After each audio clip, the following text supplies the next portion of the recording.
Alright, we should be back. Are we back? Hello!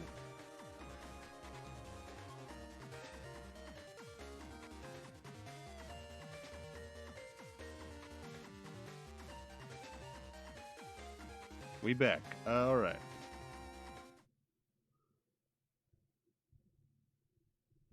The culmination of it all. The main reason I started playing these games,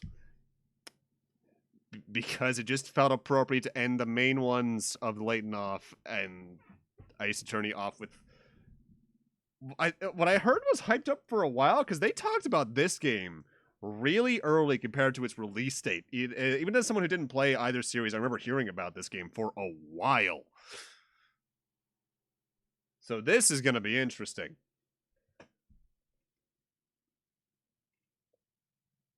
Ooh. Ooh. Ooh, that title screen music. Ooh.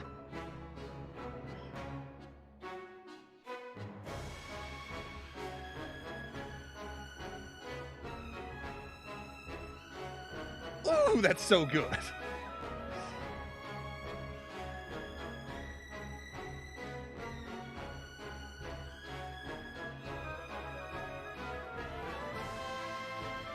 Let's check in with some old friends.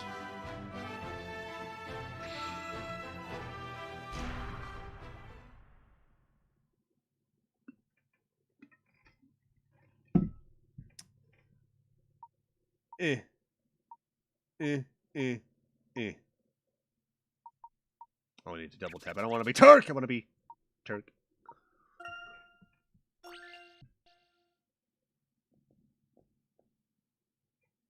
This is a work of fiction. The characters, groups, and events portrayed no idea what is horrible.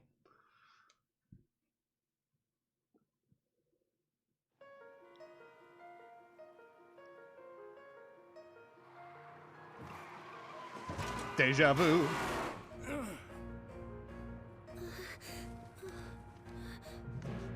If anything happens to me, go and see this man. He should be able to help. What the fuck? Who's sending ghost ravens after people?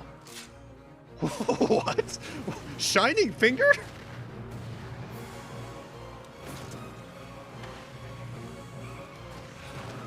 Oh no, Narwhal, yeah, you missed me going, this music. What is happening?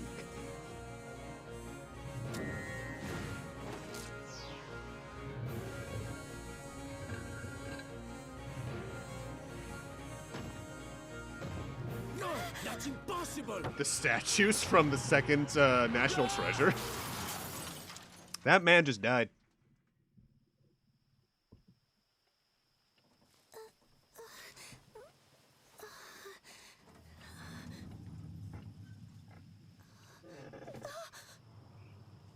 This is going to be especially funny because my Layton friend has not played this, and she's just reacting to what's happening in my DMs. This is going to be fun. Go without me. Quickly. Get going. Oh.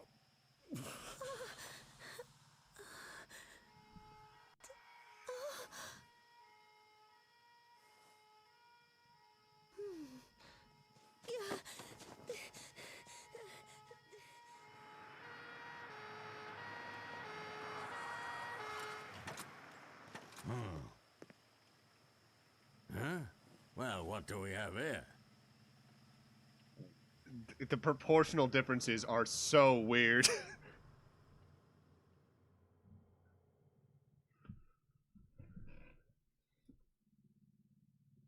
Game asks you to just suspend your disbelief. I probably, given that this series just went through what the last thing was with giant civilization-ending golems and giant robot in Unwound Future, I can suspend my disbelief a little bit. What the blazes? How on earth did a vehicle end up on top of that tree? Blimey, this is going to be a tough nut to crack. There is one man I know who could get to the bottom of this. Phoenix Wright. Did you say witches, Professor? That's Whoa. right. That's People in not the your Middle voice. Ages That very is much not your believed in voice. their existence. That is the reason why they had witch trials. Do you see? Witch trials? Luke, what happened to you, buddy?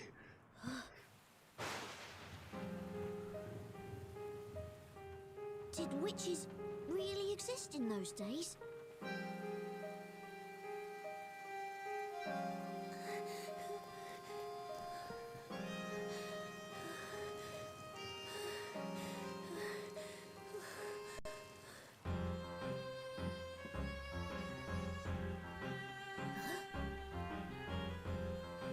Well, my boy, witch trials certainly existed, although nobody ever truly used magic. Witches were nothing more than superstition and legend. And masked sexism.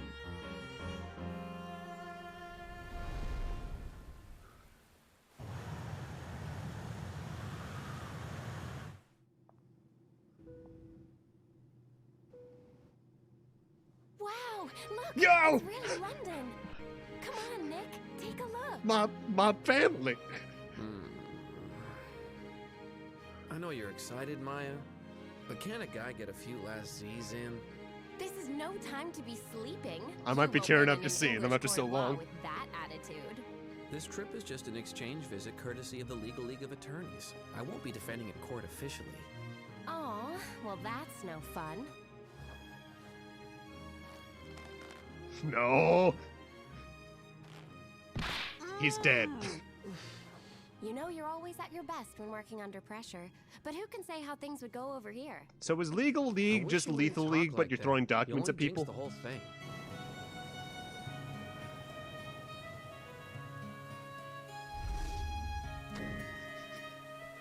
Meanwhile, at a Devilman villain.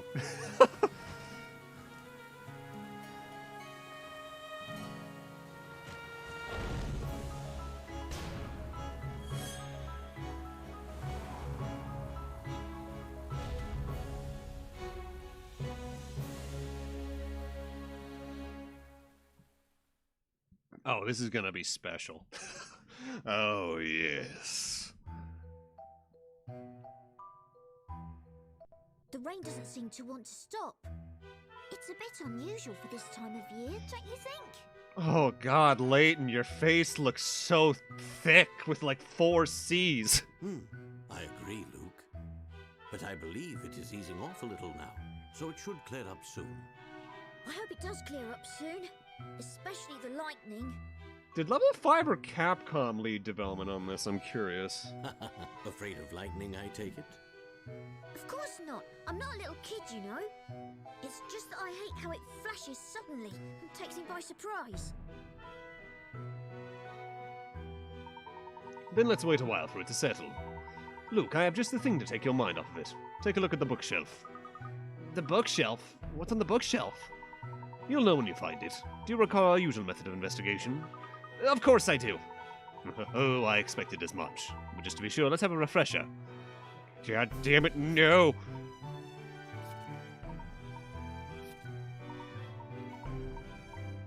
So it is the 3DS version of it. Alright. Do I have hint coins I can even grab at this point? Whoa, I'm not used to those kind of dialogue windows. Alright, have a great night, Arwol. I definitely read AL as AI for a second there as an AI Somnium Files, and God, the trailer for that has me excited. Okay, so they mark when it's going to be a hint coin with sparkles. Different, but I'll take it. Oh, no, that was over here somewhere.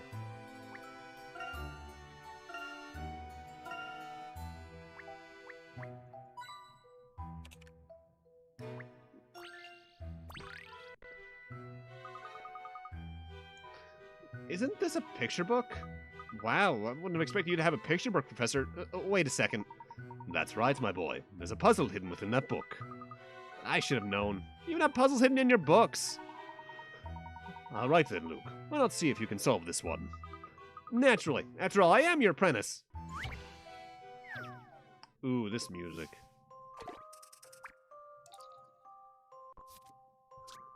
A light witch and a dark witch are trying to fly back to their home castles. Each castle is colored to match each witch. Their way home is connected by colorful paths of light. Touching one of these paths will cause all that color to disappear. Help witches find the right path to their respective castle by removing unwanted paths. Alright, so let's see how it is for now.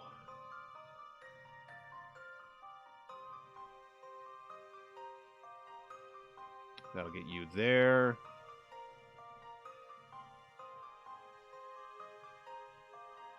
It'll actually get you to the right place. Or wait. No, not memo. There. Touching... Oh, all of that color disappeared.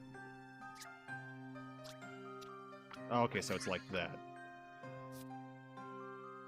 So if I turned off blue, that would allow black to go... there. And white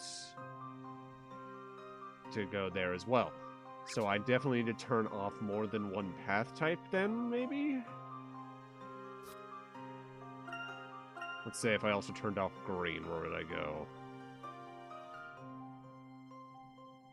All right there.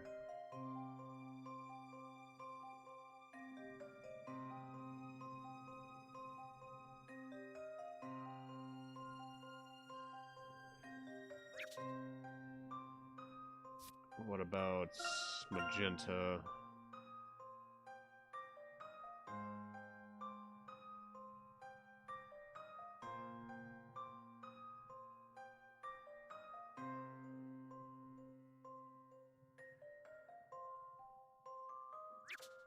And orange would be...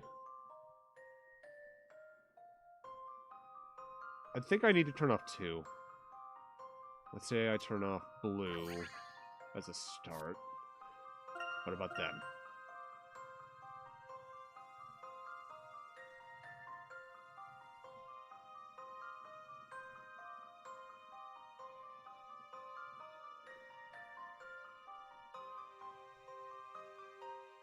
Get you to the right place. What would be a good one to turn off?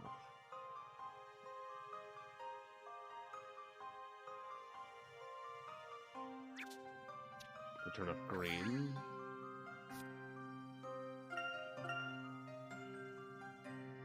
Ooh. Oh, baby.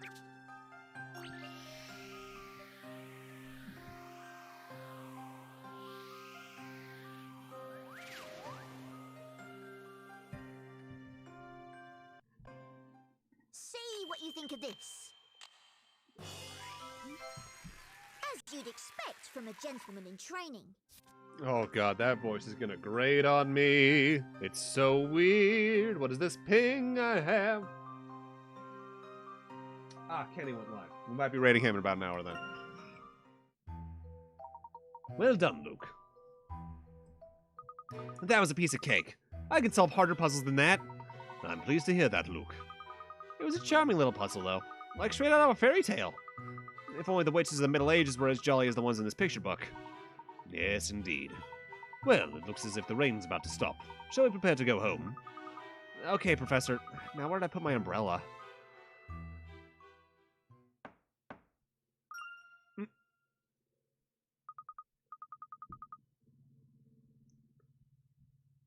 Professor, I think we have a visitor. At this late hour, I can't say I've been expecting anybody. I'll go and see who it is.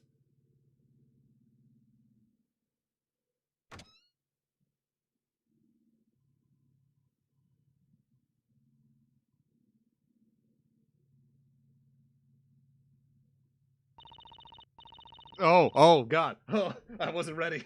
I wasn't ready for that sound effect. Oh, boy. That scared me a little bit. Are you Mr. Herschel Layton? Yes, indeed I am.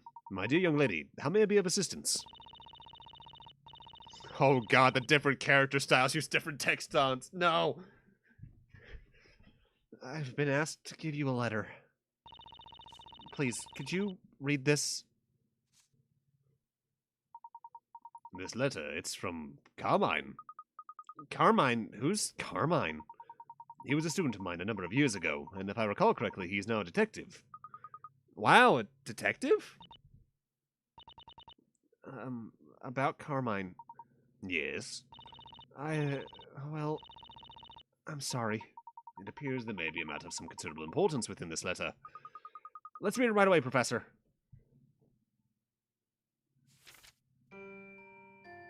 Dear Professor,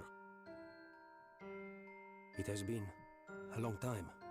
There is so much I would like to tell you, but at present I do not have the time. My life is in danger. I am being chased by something terrifying, and I am not sure whether I can escape.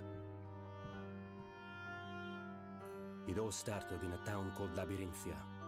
A mysterious town, one that you will not find on any map. Oh, well, we're used to that. I found myself there during the course of an investigation. While I was there, a series of unbelievable events occurred right before my eyes. I realized the town held a mysterious secret and decided to get to the bottom of it.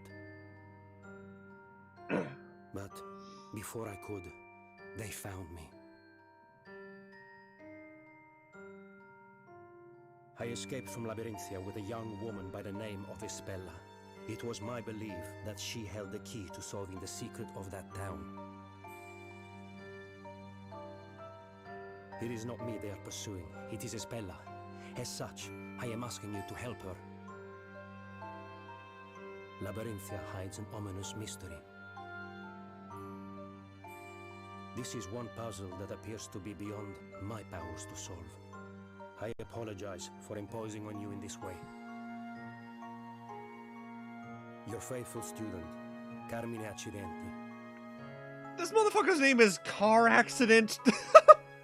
Oh, he's super dead. He's fulfilled his name purpose.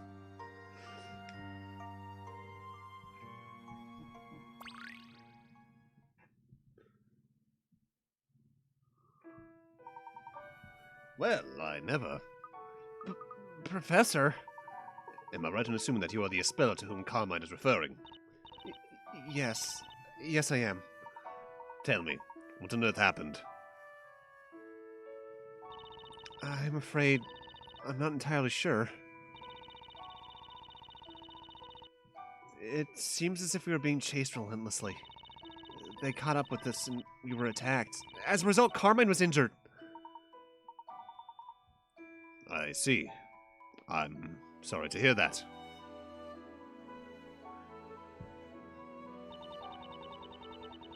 He did his best to ensure that I escaped safely. I beg you, please help him. Please help that brave man. You mustn't worry about him, Espella. Knowing Carmine as I do, I'm sure he'll be all right. But ever since I've known him, he's always been in some difficult situation or other, and he's never failed to win through.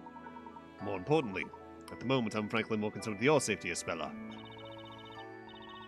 You're concerned about me? According to this letter, the one thereafter is you. I assume that you're all right. You weren't injured at all. Me? No, I'm fine, really. I think you'd better take a rest, even if it's just for a little while. Your clothes are all wet, too. I'll go and find you a dry towel. Thank you. You're really too kind. It's no trouble at all. As soon as you're more comfortable, we can sit down and talk. Professor, if what was written in that letter is true... Yes, indeed. It means this young lady is in real danger. And it also means that her pursuers might even come to this office in search of her. I'll go and lock the door. Yes, that sounds like a good idea.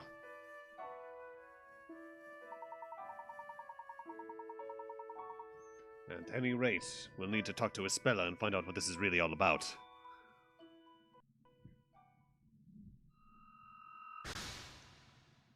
Ooh, I like this mystery screen a lot more than most of the others because it goes for a stained glass aesthetic. That's the good shit.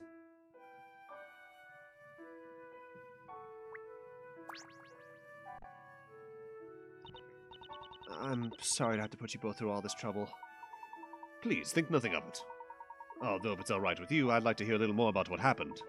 We won't be able to protect you without a clearer understanding of the circumstances. Protect me? It is my belief that you are in quite considerable danger. And it is the duty of every gentleman to help a lady in trouble. I sincerely thank you. Now, it would certainly appear that you are being pursued. However, Carmine's letter referred to your pursuers as they. Could you tell me who they might be?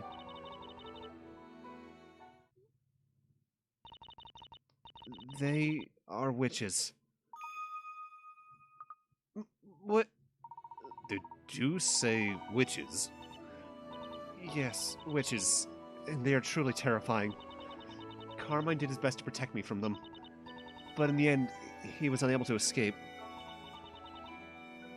They caught up with us.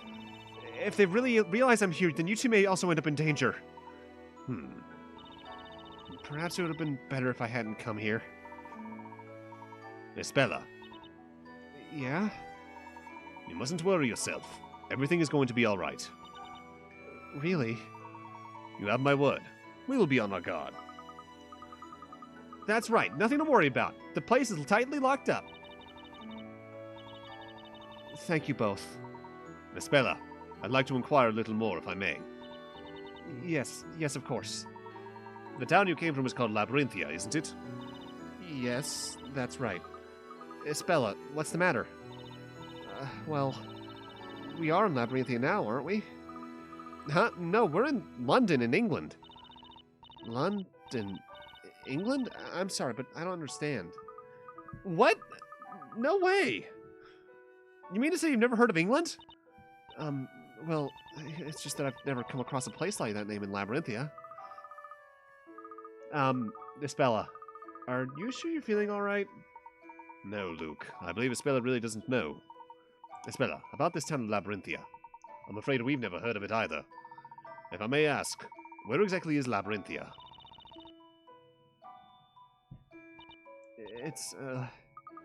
It's what?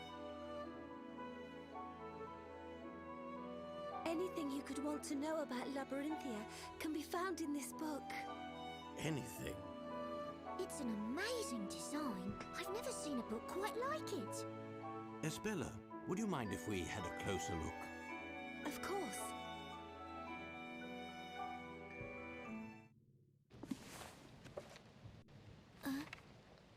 It's probably blank, isn't it? Okay, good.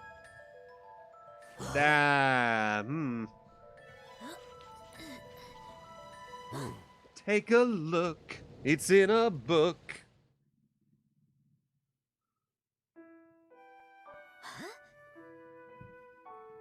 I must be seeing things. It was as if the words were moving on the page. No, Luke. It looked the same to me, too. Look, there's a picture of the town in here. So this is Labyrinthia, is it? Yes, that's Labyrinthia.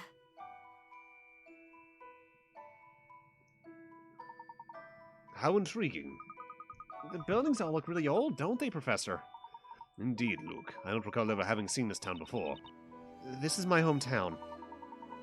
And this also must be where the witches were pursuing you from. Is that right? That's right.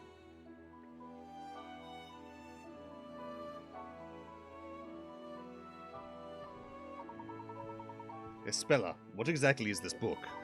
It seems somewhat valuable. This book is the Historia Labyrinthia. As I said just a moment ago, everything about Labyrinthia is written in this book. Everything. The entire story. Labyrinthia's story? If it contains absolutely everything, then it must also include something about witches. Yes, it does. All about the witches, the events in the town, the people living there. Everything that has happened in the town is written in this book. And not only that, but also everything that's going to happen. What did you just say? A radiant historian? Maybe. Actually, now she does oddly remind me, color-wise, of, what was the main character of that game's name? Locke?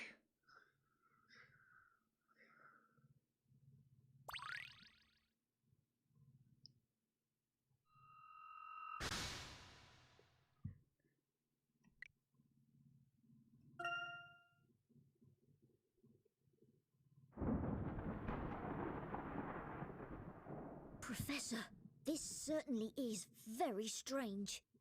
First that letter from Carmina, and now this book. If you ask me, Espella doesn't seem to be lying. But witches chasing after people, it's all a little hard to believe. Luke, we literally just took care of an ancient civilization that had multiple killer golems. We saw the Loch Ness Monster in your hometown. We made a town rise up from the desert. We had a town of robot people. We had hallucinogenic gas.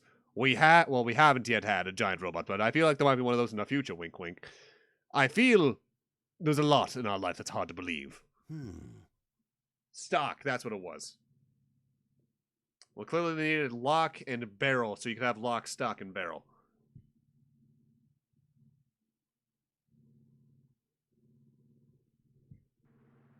It's certainly hard to believe, but I do find it fascinating. God, the art style. Bird! Oh, poor thing. Do you want to come in from the rain? Don't open it! Huh?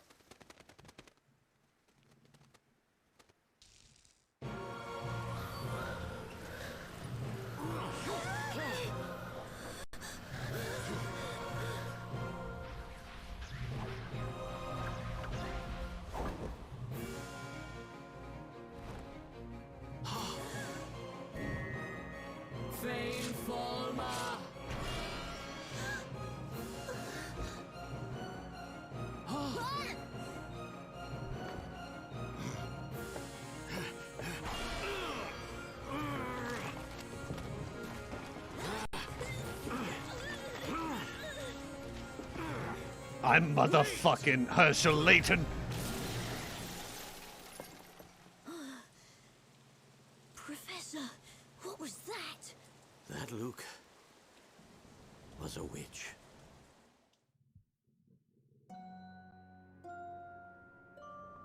Professor, Espella's been... Yes, that was careless of us. But to think they might enter by such means. And after I'd promised to protect her. Do you think that was one of those witches that Espella was talking about? I literally just said that, Luke. Come on. I can't say for sure, but it certainly looked that way. Then what we just saw, was that magic? I don't know. It was definitely not science. But something bizarre did indeed take place before our very eyes. Luke, I'm going to go and search for Espella. While I'm gone, I'd like you to... Professor, I'm going too! Even if you disagree, I'm coming along. After all, I am your apprentice. Okay, Luke, then let's go. Right, I've already put the important things into the trunk. Tutorial. Mashing through the snow in a one-horse tutorial. I'm not good at lyrics. Can you tell by the way?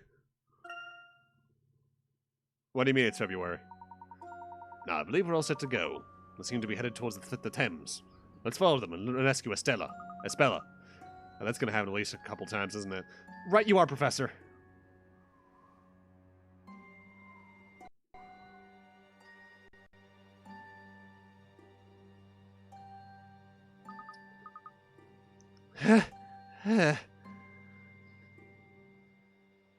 See, right over here, there's a JoJo fight happening.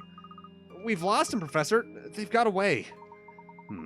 Yes, it would appear so. Wait, no, that scene didn't happen in... That scene happens in the US. Never mind.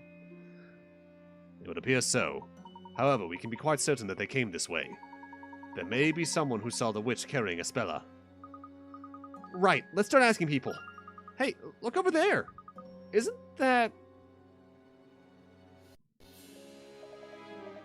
This one's really got me stumped. I agree, sir. Total mystery. Constable Barton, I don't want agreement. I want answers. Yes, sir. Understood, sir.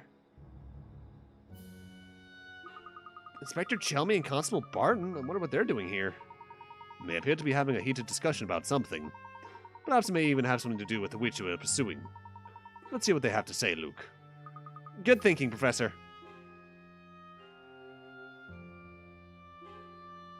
Yeah.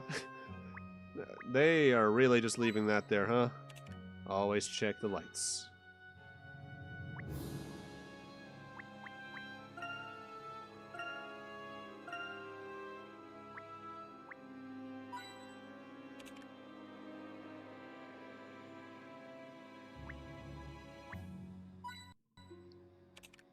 I wish I didn't have to see that number tick up every single time. Hey, you there! This area's off limits. Only Scotland Yard personnel allowed here. Hang on. Oh, it's you, Layton. What are you two doing here?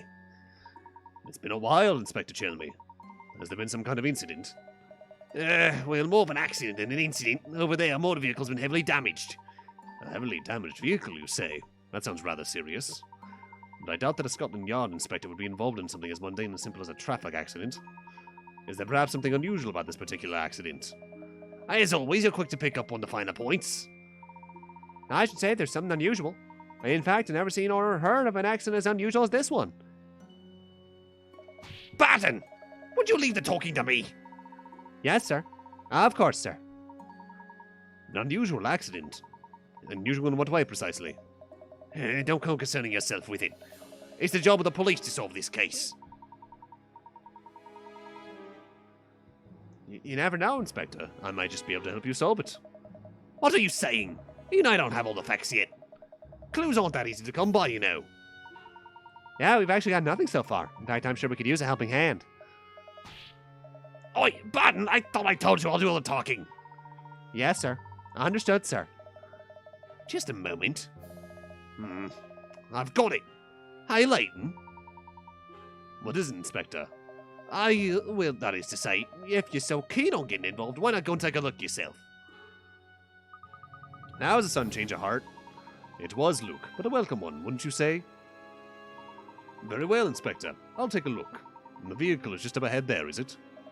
Yes, it is. It's in the park just over there. If you know what I mean. The park is fairly big, so it's quite easy to lose your way. I suppose I'll have to explain. Listen, I'm only saying this once.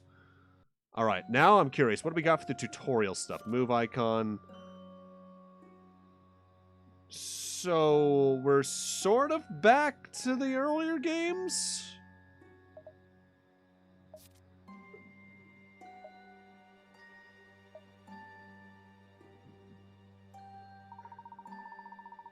Look at the map and touch our desired location. I guess they kind of would need that because especially if there's points where we're controlling Nick, they want something that's closer to the Ace Attorney style. That's right. So now you know what to do. Why don't you go and take a look? But don't forget, if you find anything, be sure to come and let me know. We'll be waiting to hear from you. Professor, I think the unusual accent that they're talking about, indeed, it could very well have to do with something our own investigation. Let's go and take a look at the scene of the accident. Luke, we may find some clues. Right you are, Professor. When I hear back from them, I might just be able to make something of the case.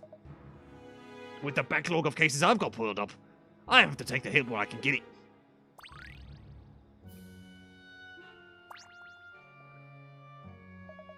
Hey-ho! Seems to be no end to the unusual cases. Did something else happen recently? Watch this, boy. Haven't you been reading the papers? There's been an incident all of London's been talking about. I'm not a boy, I'm Luke. And I'll read the newspaper later. Well, it has nothing to do with this accident, I suppose. At any rate, the whole Scotland Yard's busy with it at the moment. Normally, I wouldn't be getting involved in something like this.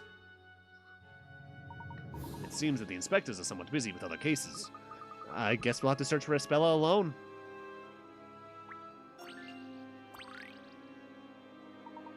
This is serious. Yeah, it seems serious, Constable Barton. I feel sorry for the victims. Bits and pieces all over the place. What? A hamburger I brought for lunch. It's all in pieces, a complete mess. This is serious. Oh, I get it. You were talking about your hamburger. I've been trying to draw it up my notepad, but I can't seem to get it right. Because of this, I can't seem to concentrate on the case. This is serious. Leave it to me. I'll soon have it sorted out for you.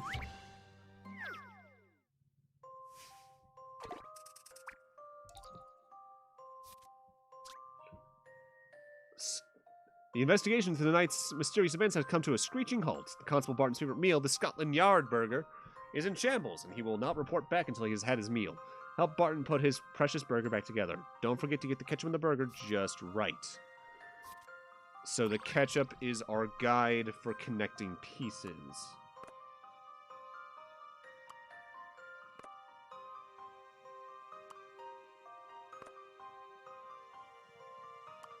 Trying to see, will that connect? Yes, it will. Alright. Yeah, that one doesn't really have any. Can I rotate these? I cannot. That's the one that has a corner on it. Is there a piece shaped like that?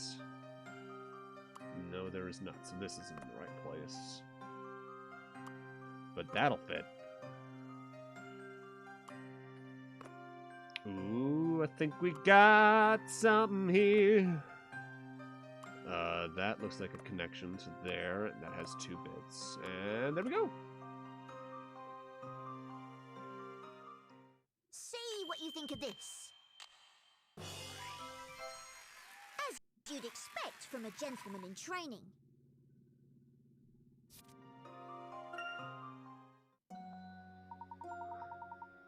The hammer's back in one piece. Now you can give your all to the investigation. Yes, at least I can concentrate. Not on the hamburger, but on the case. Take care not to upset the inspector. Why would I ever do that? Intentionally.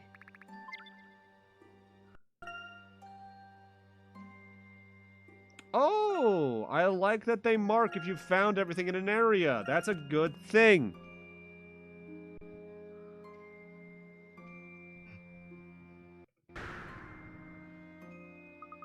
Professor, look over there. There's a car up in that tree.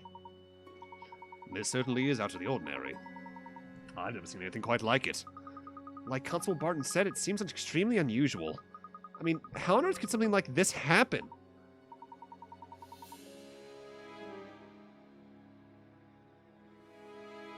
We'll need to investigate this closely. Let's take a closer look at the car.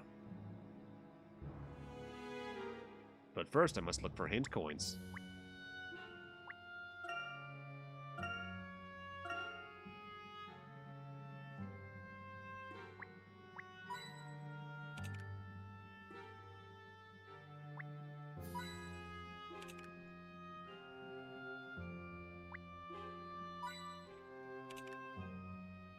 Alright, gonna move on.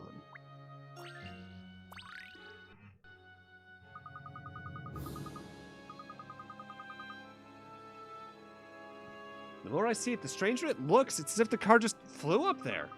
It's certainly taken some damage. You don't think... Could the witches have done this? It's certainly possible. It would appear the accident occurred only moments ago. Wait. What's that mark on the car? Excuse me, gentlemen. Yes, you two. Would you stop right there? I'm afraid I'll have to ask you to leave. This is the scene of an accident. We haven't finished investigating it yet. As you can no doubt see, it's all rather mysterious. We don't know exactly the cause of this mishap yet. Not a safe place for spectators, I'm afraid. I'll have to ask you both to move along. We're not spectators. You've been given permission from Inspector Chelmy. From the inspector, you say? So you're here officially then, are you? In what capacity, may I ask? Well, not officially as such. The name's Professor Layton. I'm an archaeologist. You're pulling my leg. You mean to tell me you're the professor? Your famous Professor Layton? Now that you mention it, you certainly do resemble the good professor. Of course he does. He is the professor. So, Constable, if you don't mind, maybe investigate a little closer. I've been put in charge here, so I can't afford to be wrong about this. For all I know, you might just be impersonating Professor Layton. What? Oh, come on. If you're the real Professor Layton, I'm sure you'll have no trouble solving this little puzzle that I just happen to have here. Sounds interesting. Let me see what you have. A knife! No! Alright, take a look at this.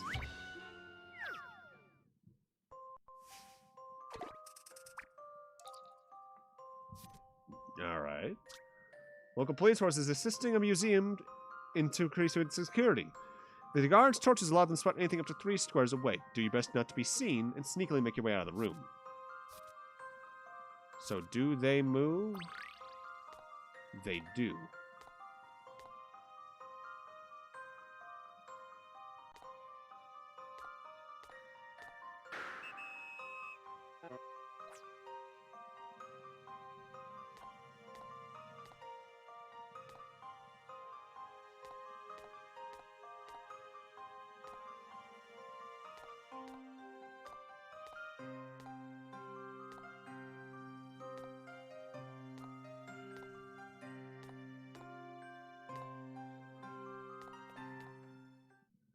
already seen the answer.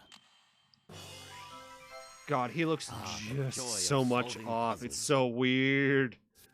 It's like they put Layton's head on a mannequin.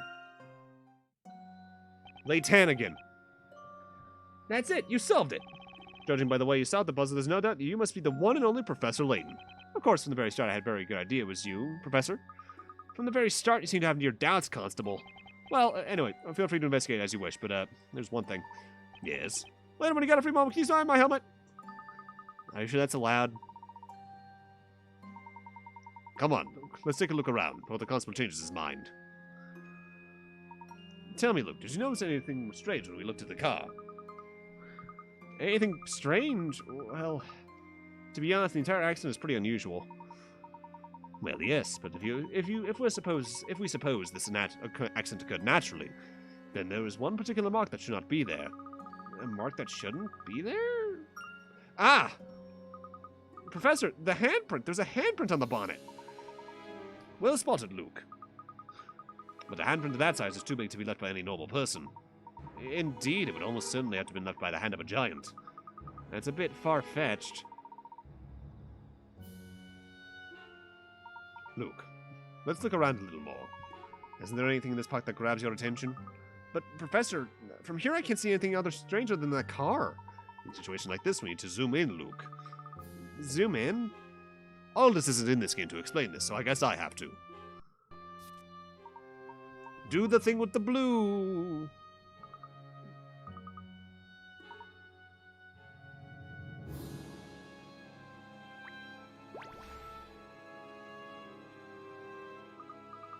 Hey, the statue's hand! It's about the same size as the handprint of the car. Do you think the car hit that hand when it crashed? That is a possibility, of course. However, the handprint on the car is a right handprint, Luke. Right hand? But the statue's holding a spear in its right hand, which means that couldn't be where the handprint came from. Quite right, my boy. And it would certainly appear that this is more than a simple traffic accident. I wonder what could have happened. If the handprint was made by the statue, surely the statue couldn't have moved. I'm positive that there's some kind of secret behind this, and whatever it may be, we can be certain it's related to the witch that took Espella. I think so too, Professor. How else could this kind of accident occur?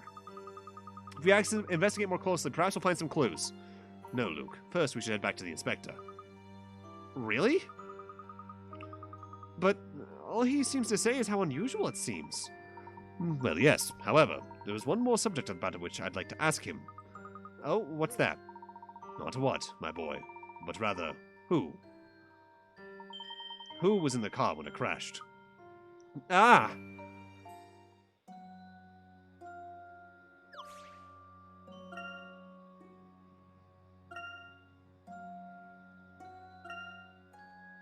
I have a feeling that's not meant to be them in the background there.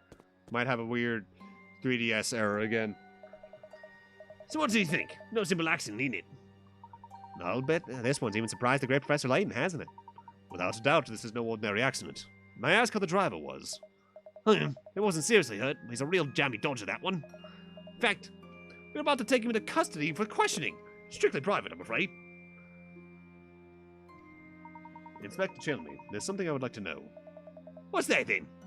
The driver's name, was it by any chance Carmine Accidenti? Eh? How the devil? Where'd you get that information? Oh, well, you could just say a little bird told me. He's something of an unlucky yet lucky type, always getting himself into trouble only to miraculously escape unharmed. An acquaintance of yours, is he? He attended my lectures a few years back. An outstanding student. Is that so? Well, perhaps you should have lectured him on us how to stay out of trouble. We've had our eye on him for some time. He's a bit of a maverick, that detective. Always sniffing out dangerous situations and poking his nose into trouble. Unlucky isn't the half of it. I'll tell you, I wasn't surprised to find him involved in this ruckus. Professor, that means this must be the incident in which Carmine was attacked. Yes, it would seem so. What's this? There's something I don't, do you? No, nothing at all, Inspector. I was hoping you might come up with some useful I could use. Never mind. Now that I've got that detective, I might be able to wring something out of him. I'd really like to know how much such an accident occurred. Inspector, just one other question. Is there any evidence to suggest that Carmine was not alone in the car? What's that? Someone else in the car? No, there's none to suggest that. Is that so? Well, was there anything else unusual about the accident that you haven't mentioned? Anything else unusual? No, not as far as I'm aware. Wait a minute, we did see those strange people in Halloween costumes. Oi, Button! Like I said before, I'll do the talking. Yes, Inspector. Sorry, Inspector. These people in Halloween costumes, can you tell me anything about them? You're suddenly persistent, Layton. To be honest with you, I don't think they had anything to do with it. I saw a group of them loitering around Tower Bridge. I started questioning them. When I took my eyes off them for a second, they just disappeared. What in the blazes they were up to, wandering around just like that? When precisely was this? Just a moment ago, about the same time you went to the park. Halloween costumes. Professor, could it be... I see what you mean. It seems we may have a lead. Thank you for your help, Inspector. Now, hold on. Just what's all this about? Well, we seem to have come to the right place, all right. Yes, it would appear that the witches attacked Espella and Carmine in the park, before coming to after Espella and abducting her from my office. Following that, they must have made their way from there to Tower Bridge. We may still catch up with them if we hurry. Let's go.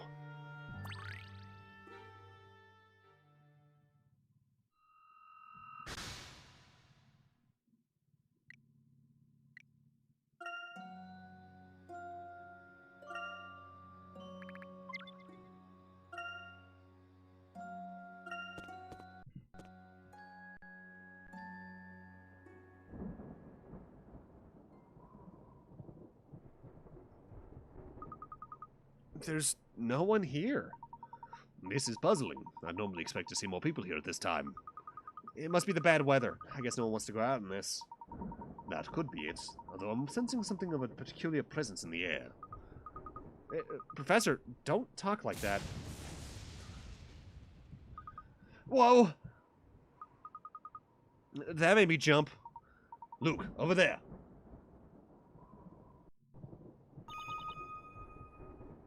Houdini! Houdini! Yikes! What was that? I believe we call that a Jawa. I bet it was one of them, Professor. Let's follow it. Just a moment, Luke. There's something we should review before running off.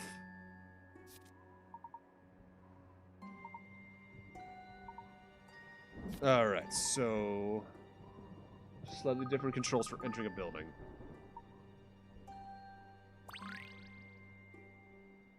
First, hint coins.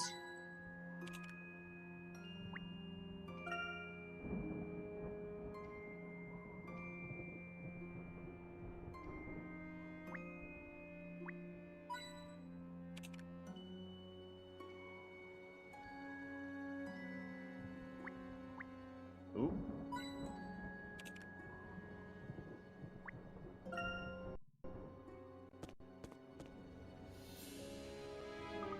What the? That thing just disappeared into thin air.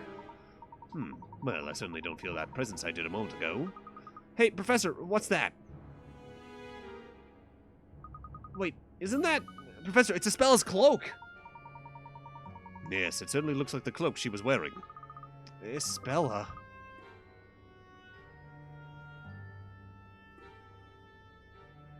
Where could she have gone?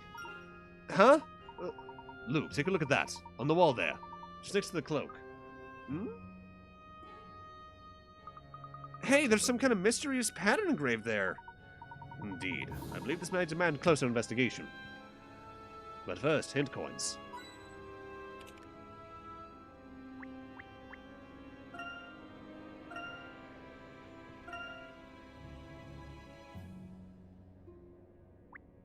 Ooh.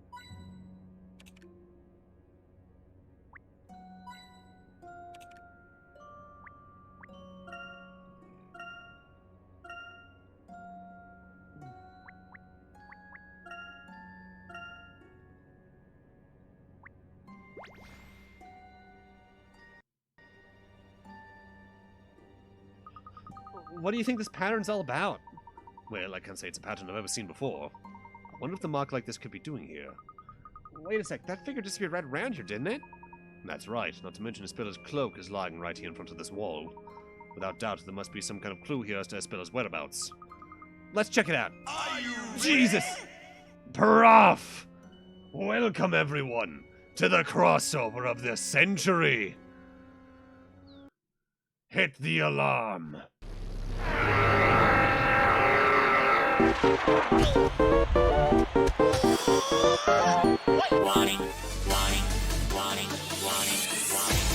Okay, guys, what's going on down here?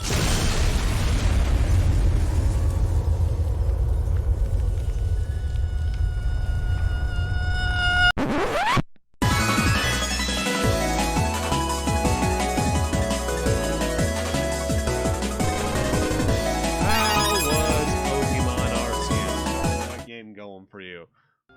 Yeah, we finished up Azran Legacy surprisingly early, so we just went right into Excellent Ace Attorney. And so far, there has been maybe 10-20 seconds of Ace Attorney music and a brief cameo by Nick and Maya, but it's mostly been a Layton train. Wait, can you hear something? We're trying to currently track down someone who got kidnapped right in front of us.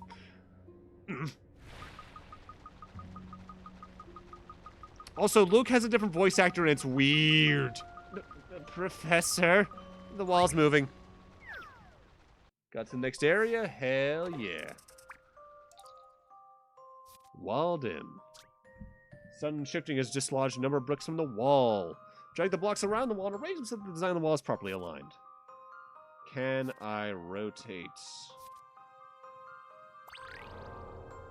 Guess I'll find out.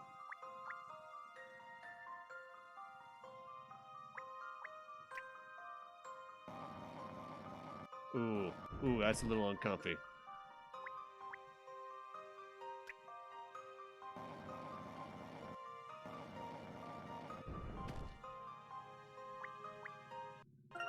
Oh, no.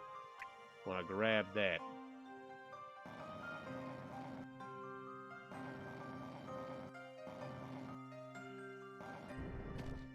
Oh, no, that don't go there.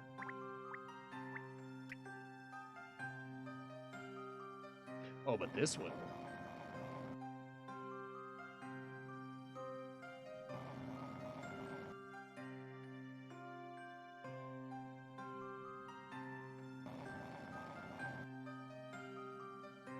Game, please.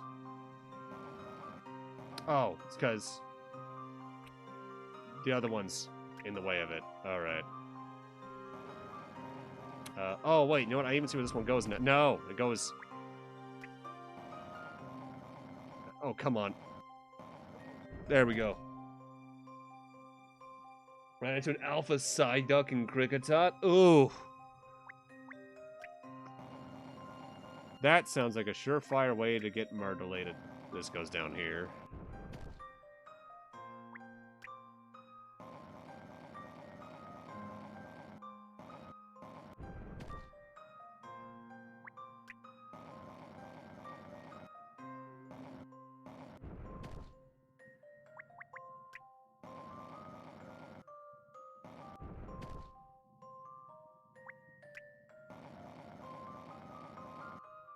And with this, I summon the forces of Vati. I've already seen the answer. That was indeed an intriguing puzzle. And this game so far has been weird. The wall!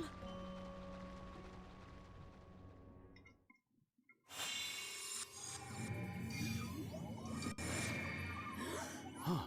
What's this now?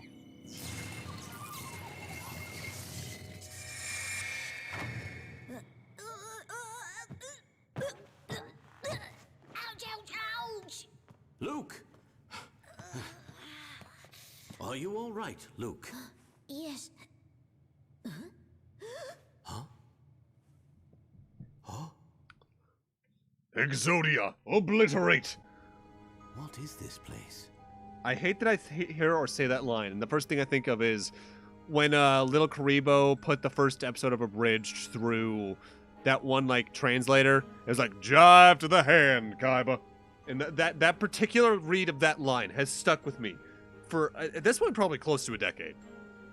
What's a place like this doing behind the wall? It appears to have been here for some Let the time. hydration flow. Thank you, Bolt. I wonder who could have made this place and why. It's so dark, I can barely see. You see, this was constructed by the Illuminati. Espella! Professor, we've got to search for Espella. Indeed, she could be here somewhere. Although, So, could that witch? precisely, we should proceed with caution. Jesus! Satch! Oh man, double raid. Oh boy, we just finished one. Hit the alarms!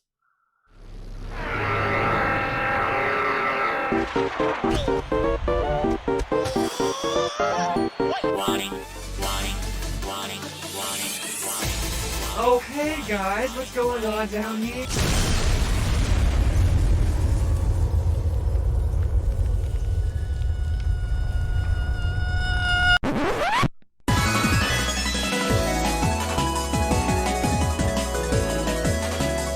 So what were you doing tonight, Satch? I actually didn't see. Was it another art night? Or was this more Valorant or something like that?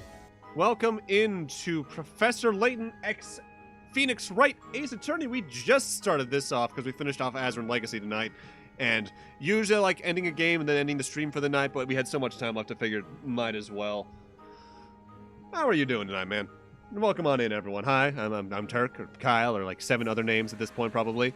I play video games and do voices sometimes, and sometimes can't read the best. Okay. Well, I see the convenient body on the floor there, but I'm gonna look everywhere else first. Because there are hint coins to find. Do an impromptu stream playing Sifu. Oh, that's that, like martial arts game, right? I've seen that flown around here and there on Twitch and YouTube.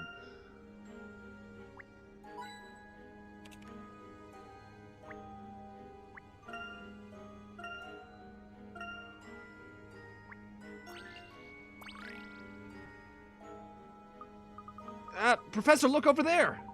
What's this? Quickly, let's get her on her feet.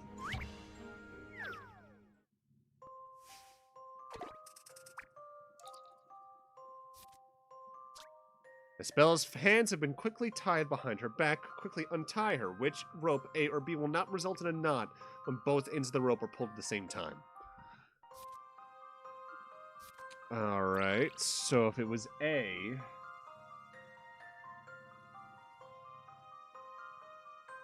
I need to draw this. If this one was going over, and that one, I think that would make a knot. So I think it's B?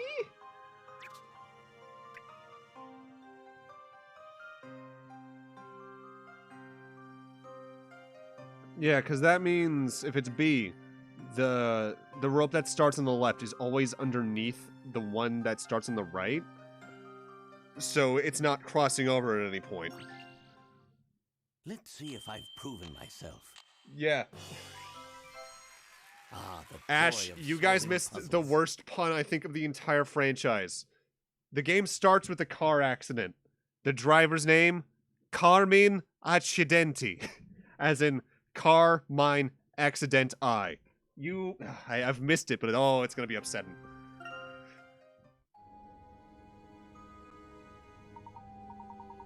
Oh, you've played it before? Oh, never mind then. Espella, are you alright? Mr.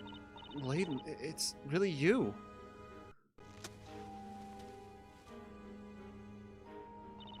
Mr. Layton, you really did come and rescue me. Of course, as I've said, it is the duty of every gentleman to save a lady in trouble. Thank you, Mr. Layton. It's my duty, too, as an apprentice gentleman. Professor, I think they're coming back. I don't sense any immediate danger, but be sure to stay on your guard, Luke. Right. Now let's hurry up and leave this place. There's no escaping them. Eh?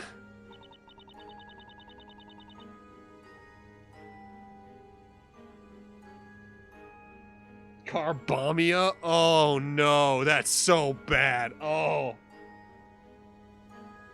Was that the original G.I. Joe, or was that one of the more recent ones? Because that sounds like it'd be the original with the names that we had in there. Carmine's tried many times to lead me away from the witches. But as you've seen, we were unable to escape them for long. Uh-oh. What should we do, Professor? Well, Luke, there is but a simple solution. We get armed and ready.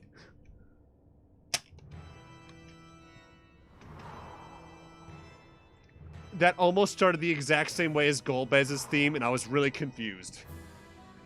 Oh no! That figure from before. Professor, I can hear something. It's coming from the end of the corridor. Just as I thought. Mr. Layton, if we stay here, they'll find us. This is bad, Professor. They're getting closer and closer. Please, at least, save yourselves. I have decided to not. Don't worry, there may be a way out of this. I have an idea. Please, leave this to me. All right.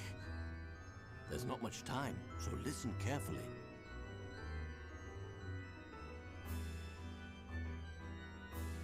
Yeah, Layton's face is very weird.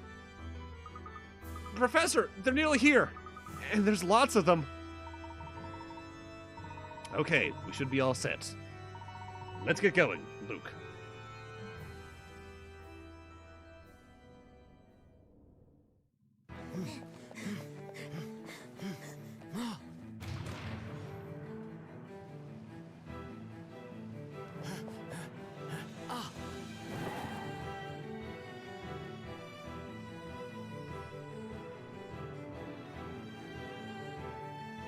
Hand over the girl.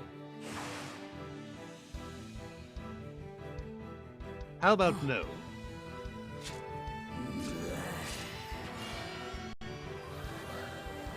You know what these things remind me of? They remind me of Klonoa.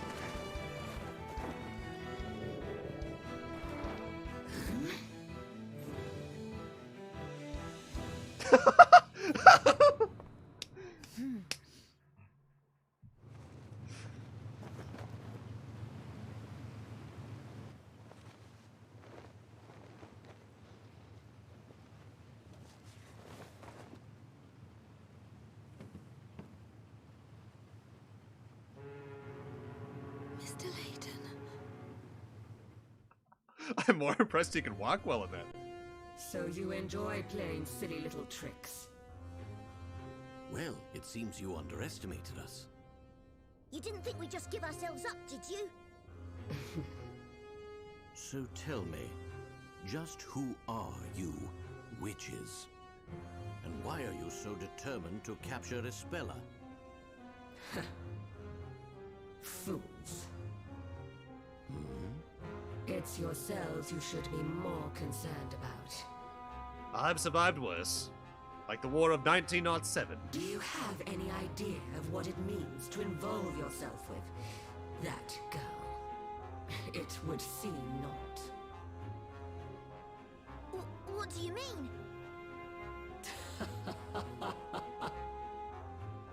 The pair of you have unknowingly walked right into the middle of the story. The middle of the story? You will soon see what I mean.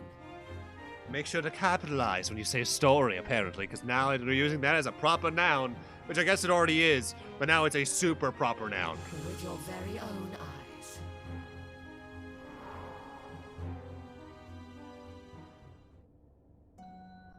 Professor! She just disappeared! I wonder what she could have meant by that. I don't know, but I have a bad Also, it's feeling funny you about should say that, Ash, because I do know there is concept art of this game, where we see Layton in like an Ace Attorney style, and we see Phoenix and Maya in the Layton style. One of them looks really cool, the other's weird. Do you think she's just trying to scare us because she lost? At any rate, we should try to reach Espella. I know where that ship was heading. Let's head to the port and meet Espella when she arrives. You don't think they'll be following you? Right, and then we can give her back this book. Huh? Professor, the book! It's... Hmm? And this is how Luke gets kidnapped in this game, by a book.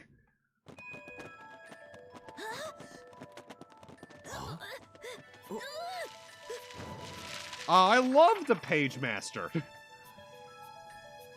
Except when I don't, because that movie's 50-50.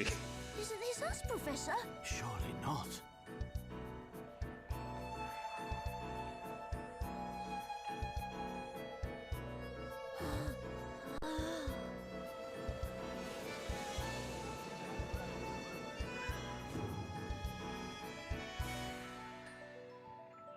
Oh, wait, that actually is the Page Master. What the fuck?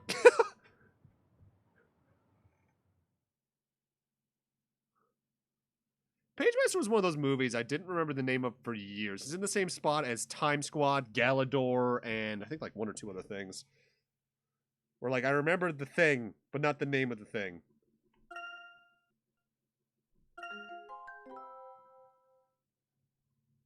Prologue 1. Oh, right. We have two styles of gameplay, so we might as well have two prologues, huh?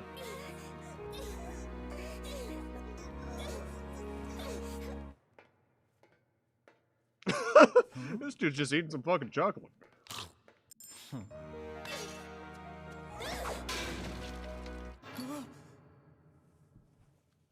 Who's there?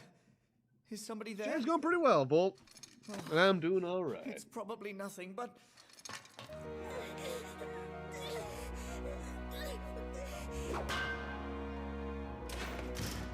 Hey! What are you doing?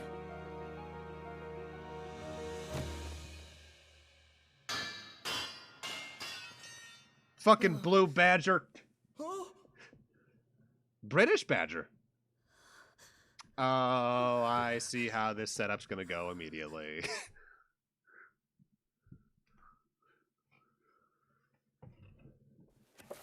Oh. My time has come.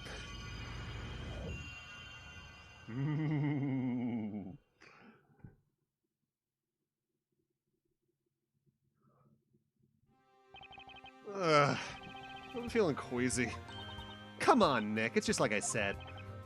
Maya, what do you mean? You're such a worrywart. I knew you'd get all jittery before the trial. It's not like that. It's just, I didn't expect to have to stand in a foreign court. Oh, come on. Your ancestor did it already. Yeah, we don't really know much about the court system here. The legal league of attorneys. I almost said lethal league. The joke hit me. Would like this to be an exemplary case. So that'd make you an exemplary attorney. I hope you don't infect any British lawyers with your nervous attitude. You're making it sound like I'm a virus or something. Lines that age great. My name is Phoenix Wright. I'm a defense attorney. And this is Maya Fey, my assistant of sorts. Of sorts? I guess I should explain why she's dressed up like that. But it's a long story and we don't have time. We've come to England on the Legal League of Attorneys Exchange. I'm acting as a representative of the American Legal League. You know, they probably sent you because you don't ever seem to be busy. We weren't supposed to stand in court, so we thought it'd be like a vacation. But here we are. As usual, we've been dragged into a strange case. Hey, Nick, so what do you suppose this trial's all about? What if it was this? Look, check out today's newspaper.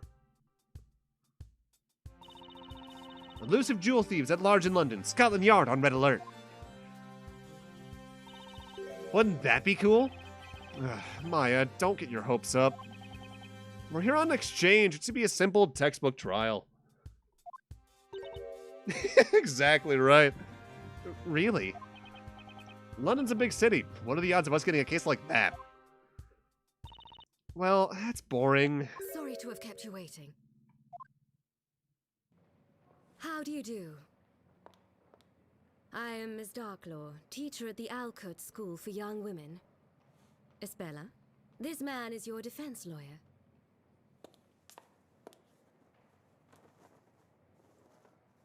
This is immediately different. What's going on here?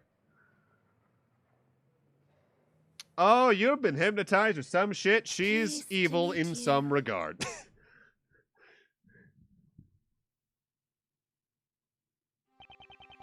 Phoenix Wright, attorney at law. Pleased to meet you. I'm Phoenix Wright, your attorney. Pleased to meet you. What's with this girl? Can't she hear me? Is this girl the defendant in today's case? That is correct. She's the pupil I'd like you to represent. She's pleading guilty, so there's not much you need to do.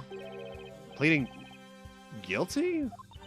I suggest you accept the punishment proposed by the prosecution. What? What kind of request is that? Spella, what are you accused of?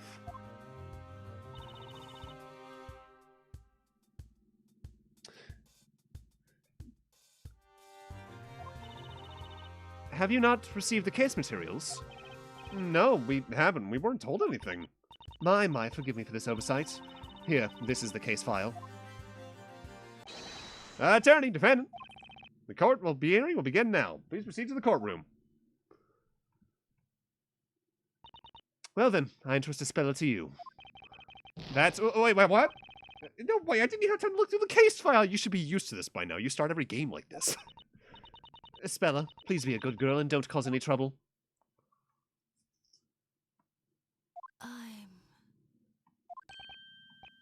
Did she just mumble something? I'm not a witch. Spella? What did you just say? Chop, chop, defense. Let's not keep everyone waiting.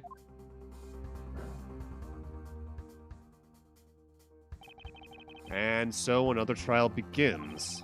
And as always, I've got no idea what's going to happen. All right, Ash, as you played the game, how long is this prologue case? Like, compare it to, say, we looking at a Great Ace Attorney case 1 here, an Ace Attorney 1 case 1 here. I almost want to go through this entire prologue. Let's do it, Nick.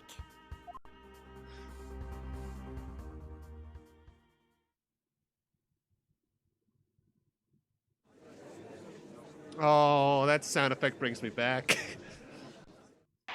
Oh, it's been so long. Wait a minute. Now in session for the trial of the Spella Cantabella. Is this all Ace Attorney 1 remixes? The prosecution is ready, Your Honor. Alright, so your name's gonna be the parody of the Pains, because Winston Payne. Flinch, huh? How about the defense? Are you ready? Yes. Well, I guess you could call it ready, Your Honor. Oh god, Phoenix, what did they do to your face?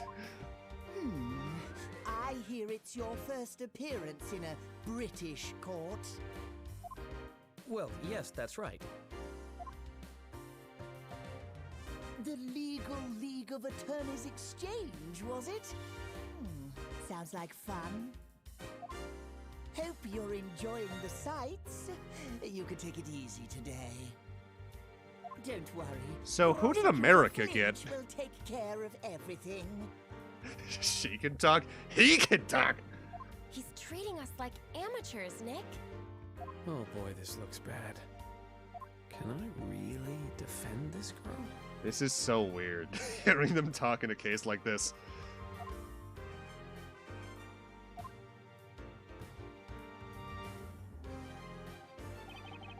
Ah, I see.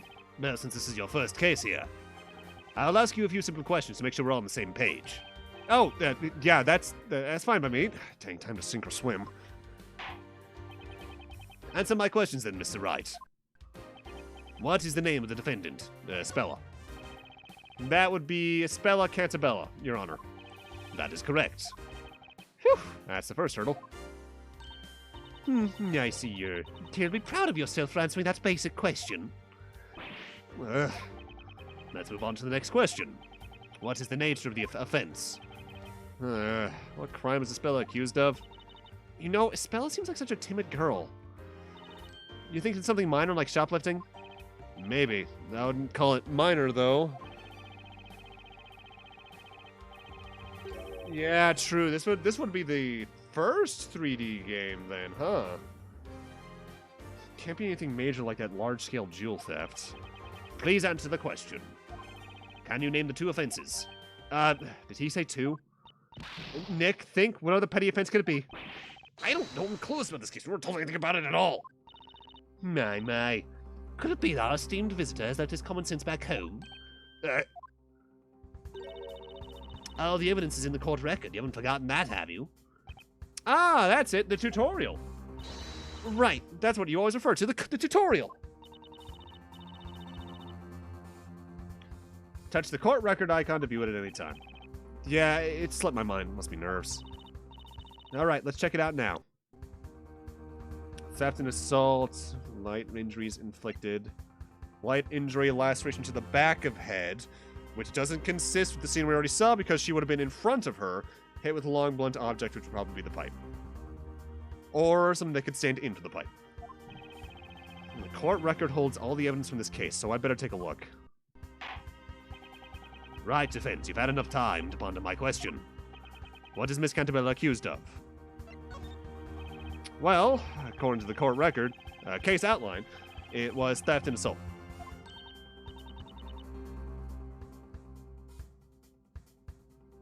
Indeed, with disgusting crimes. Is that correct, defendant? Yes. No kidding, she doesn't look like a violent girl at all. At least not to me.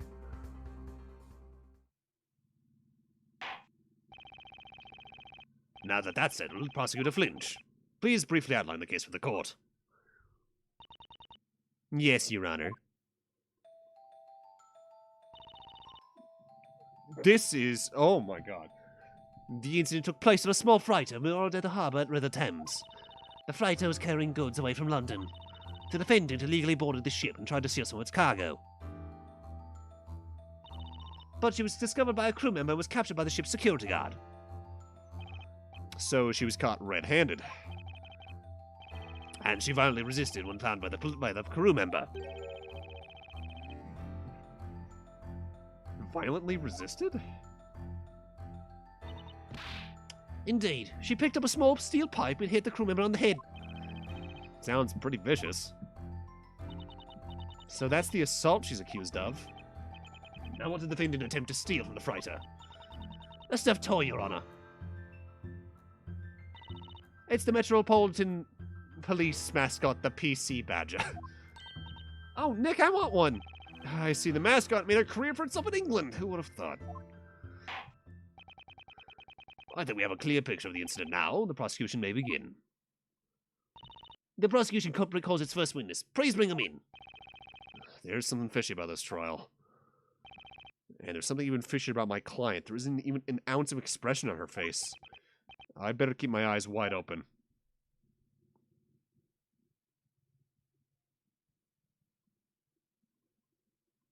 Witness, state your name and profession.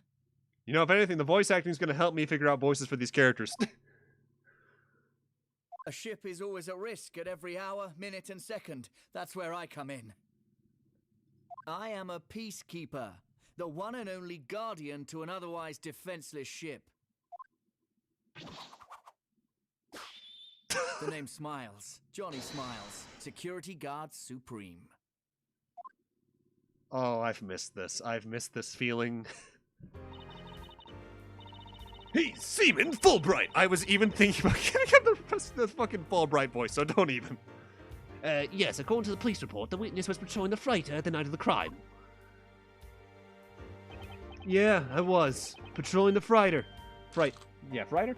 And my expertly trained eyes leave nothing unseen. I'll go blind if I keep smelling like that. Very well, Mr. Smiles. We would like to hear your testimony. Describe what happened during your night patrol.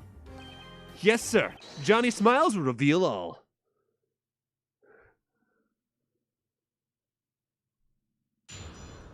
Oh. Oh, yes, the original testimony theme. That night I went on patrol as usual, ZZO. My keen-eyed ears latched onto some suspicious noise and came from the cargo hold. Sprinted at full speed toward the cargo hold, but I was too late to stop the blow. The next moment, I captured the criminal expertly. Within seconds, I had established there was nothing out of order at the crime scene. Yeah, you know what? We're going until I finish this prologue. Might take going a little late, but I've missed this. I've missed this. And so, the woman you arrested was... It was the defendant, Espella Cantabella, sir. Yeah, as per standard patrolling procedure, our rights were on when you saw her clearly. Is that correct, Mr. Smiles? Yes, sir. I'm an expert after all.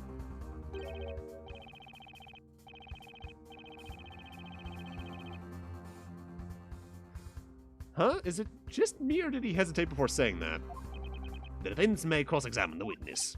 Yes, sir. I'm starting to talk like that guy. Let us see how skilled our visiting barrister is.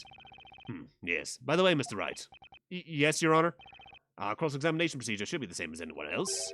But just in case, would you like to have it explained to you? The cross-examination? No, I'm very comfortable with this. No, thank you. I'm fine. I pressed the... Oh, I just said I don't need to know it. Okay, let's do it, Nick. I think you mean I'll do it. You'll just be here to make funny one-liners. The defense may now cross-examine the witness. I am in heaven.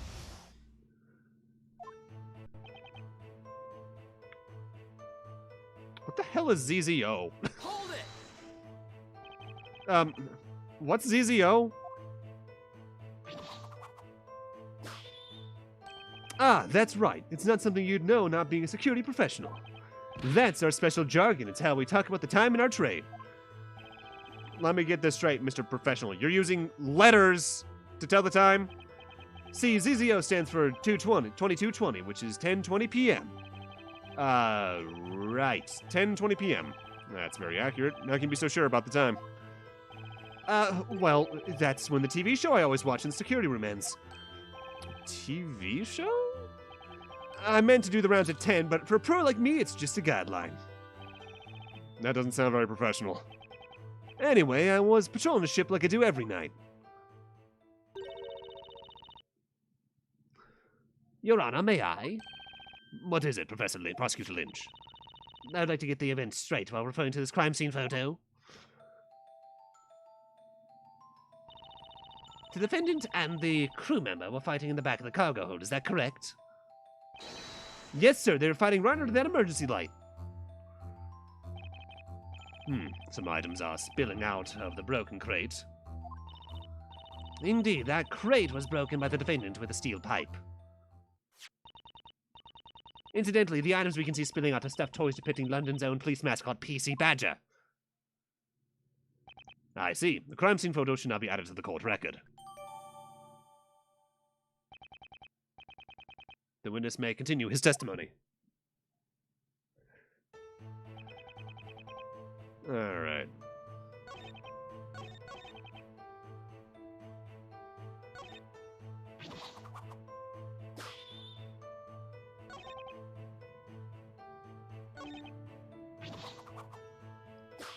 Wait, I can use hint coins here? What? Well, now I'm curious. Huh. That's different. Let me take a look at the evidence. Well, some things maybe look like they might be out of order, so maybe right here with the photo? Objection! Oh, yes. That's the serotonin I've missed. You're saying that there was nothing out of order in the cargo hold? Well, that's a bit funny. Huh? The point is, one of the crates in the cargo hold appears to have been tampered with. Objection! Ah, the defendant must have smashed it with the pipe. Nothing odd about it. Please take a look at the crime scene photo.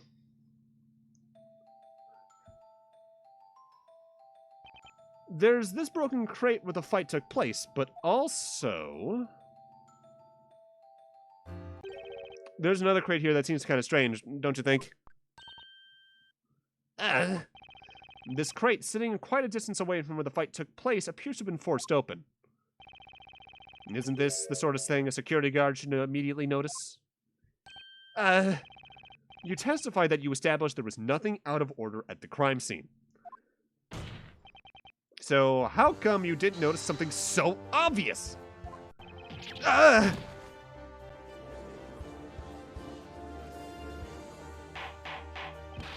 Order, order!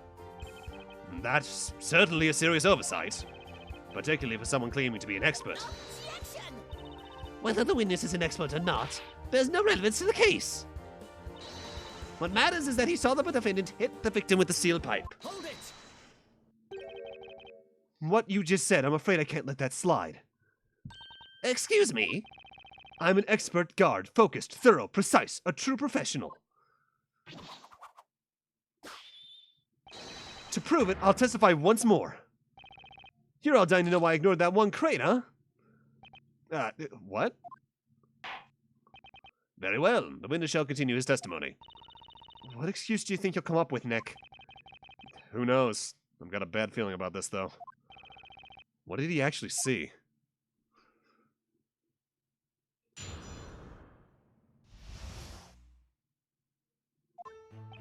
It's only natural that I missed the other crate. The lights in the cargo hold weren't on. You just said the emergency lights were on.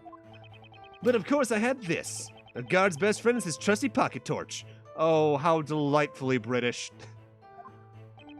The emergency light was on mine, so it wasn't dark. I couldn't see. It wasn't so dark I couldn't see. Okay, so you're at least pointing that out.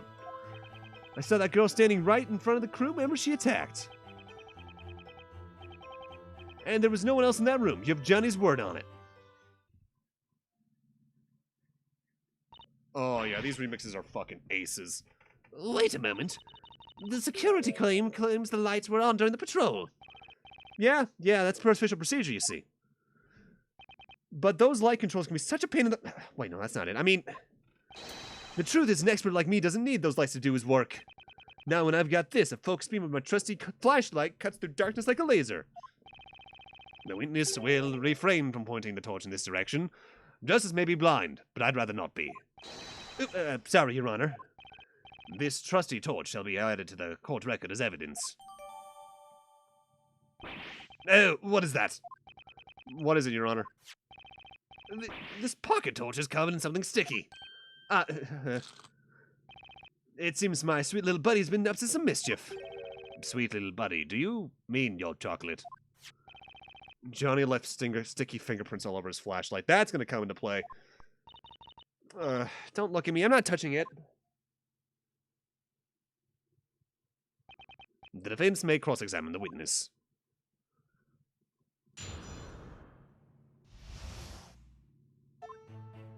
Alright, I think I already spotted it. Problem with that, the wound, if memory serves, was on the back of the head, not the front. So, what the fuck you gotta say to that? You're sure the defendant was standing right in front of the crew member? Absolutely. They were facing each other the entire time. Well, that's weird, because it clearly contradicts this evidence. What? What do you mean? According to the victim's medical report, the blow was dealt to the back of the head. The back of the head? Do you understand now? Oh, yes. If they were facing each other, there's no way the victim would have been hit from behind. Yes, sir! Hi, Mechanician. How you doing tonight? Witness, can you offer an explanation for this contradiction? Yes, explain yourself. It's the first I'm hearing of this. Yes, sir. It's strange, isn't it? I'm totally sure they were fighting face to face. I'd swear there's melting chocolate bar on it. It doesn't look like he's lying, but then... Hey, Nick, look at me. Ow! What are you doing, Maya? I was just checking if I could hit you in the back of the head while you were facing me. It doesn't seem doable, especially for someone as vertically challenged as me. How about you keep your dangerous little experiments inside the head of yours, Maya? I'm kind of like living, you know. Thanks. I need someone to edit that, but it turns into the Dark Soul You Died.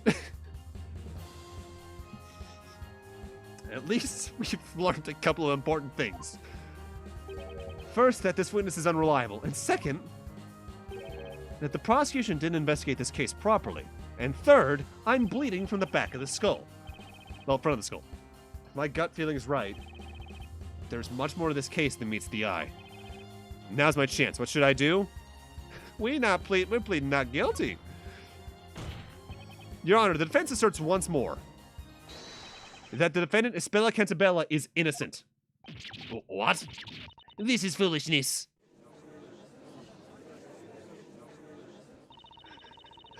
Exactly. At that moment, this should be the Maya case. Just who do you think you are, anyway? Waltzing in here with your ridiculous assumptions, balderdash, I say. That's not how it's supposed to be. What did he just say? Not how it was supposed to be? In light of this new development, the court's opinion is that the defendant is in no way clear to suspicion. However, the witness's testimony has proven unreliable. That's more like it. It looks like I'm starting to win over the judge. Objection! Don't forget the defendant admits all charges. Surely her guilt is beyond doubt. Objection! The defendant is just a schoolgirl. You can't go on her confession alone. So far, we've established only one thing. That Mr. Smiles is neither an expert nor even a reliable witness. Hold it!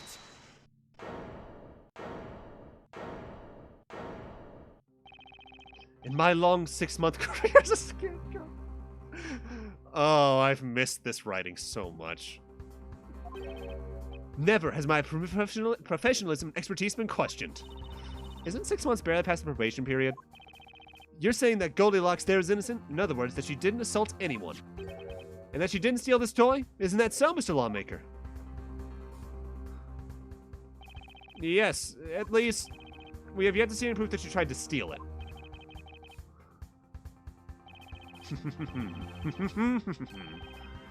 I got you there. Huh? Got me how? I have a decisive piece of evidence. That you hadn't submitted yet? The proof that the girl was trying to kidnap PC Badger. What? You do? Even Flinch is shocked. When I seized the girl at the crime scene, she was clasping this in her hand. She didn't even seem to notice. And what would that be? It would appear to be PC Badger's tag, Your Honor. Now that you mention it, the mascot did have some sort of ill-fitting tag attached. What's this engraved on the leg? Is that an address? Oh, you mean there's an address written on there? It would appear to be Scotland Yard's and the telephone number. It's Scotland Yard's mascot, after all.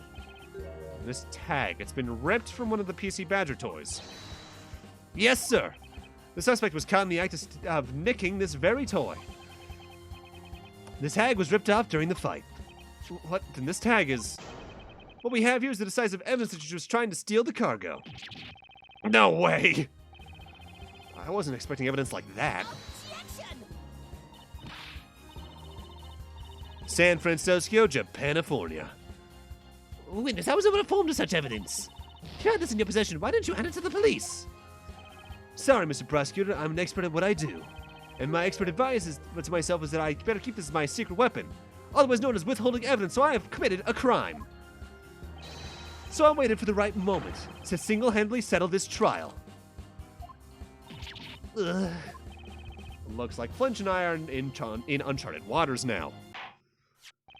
This tag is vital evidence. It'll be added to the court record.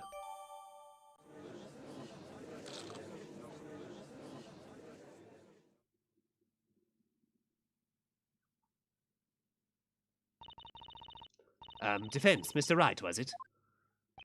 Yes, Prosecutor Flinch. Your appearance in this court was a very hastily decided affair. That's true. That call from the Attorneys Association came out of nowhere. Perhaps in the call confusion, your question of your client escaped your attention. were you not instructed to accept the sentence proposed by the prosecution? Come to think of it, Miss Darklaw did say something about that before the trial.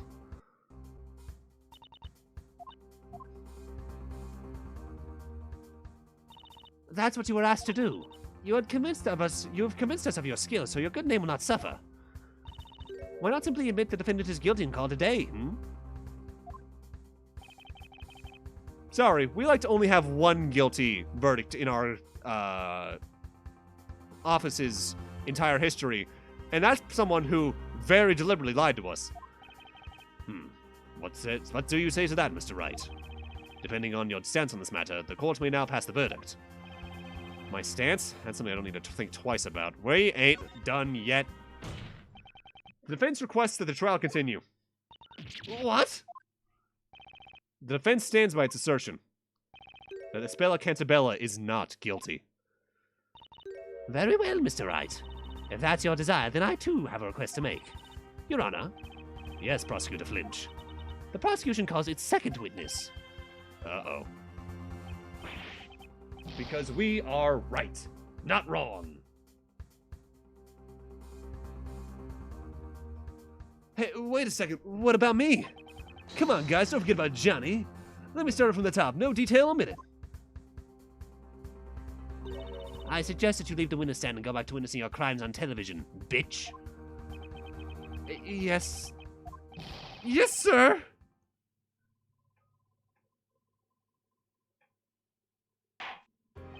I believe a break is in order. The court will now adjourn for a 15-minute break, Mr. Flinch. Prepare your witness. Is that understood? Yes, Your Honor.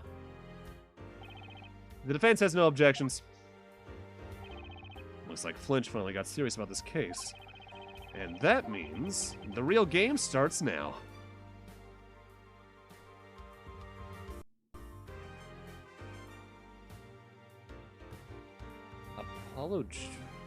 Oh, right. But this probably happens before Apollo Justice, so we still only have the one guilty. At least I think this happens before Apollo Justice because Maya's here and looks that young. Did you get different save sounds depending on where you save? Oh, yes. Phew, glad the first part's over. That witness was quite a character.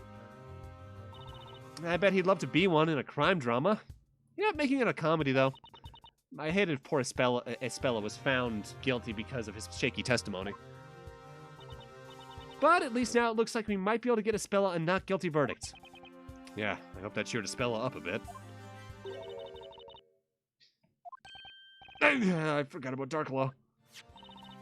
She's reading my newspaper. Maybe just me, but she doesn't look pleased. Oh, it's you. I appreciate your efforts, Mr. Wright.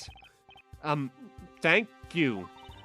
But while I understand your drive to win this case... My drive? This is not the time for your personal ambitions. I told you before, didn't I? That Espella is pleading guilty and that you should accept the proposed punishment. This incident has already been settled between our school and the police. But Miss Darklaw, Espella could be innocent. Believe me, it'll be in Espella's best interest if you end the trial as soon as possible. The more this trial drags on, the more traumatic it is for this poor girl. Oh god, she does look like Bayonetta. I like the suit look. I'm sorry. She may be saying that she's guilty, but is she really? In any case, Mr. Wright, we don't want our school being shoved into the limelight because of this case. So if you could please refrain from picking up meaningless details such as that toy. Get this trial over with quickly. This is your client's wish, Mr. Wright. I understand. I'll do my best. It's a relief to hear that. Let's go, Espella. Yes, Mrs. Darklaw. What the heck was that all about? We've been busting our butts in there trying to prove Espella's innocent, and she expects us to give up now? Why are you yelling at me, Maya? But when you think about it, Darklaw is acting very strange. Her pupil's on trial, and she just stands around reading other people's newspapers. Yeah, what's she so busy reading about anyway? There's nothing about a spell in that paper. Was she checking the soccer scores or something? The break's almost over. We better go back.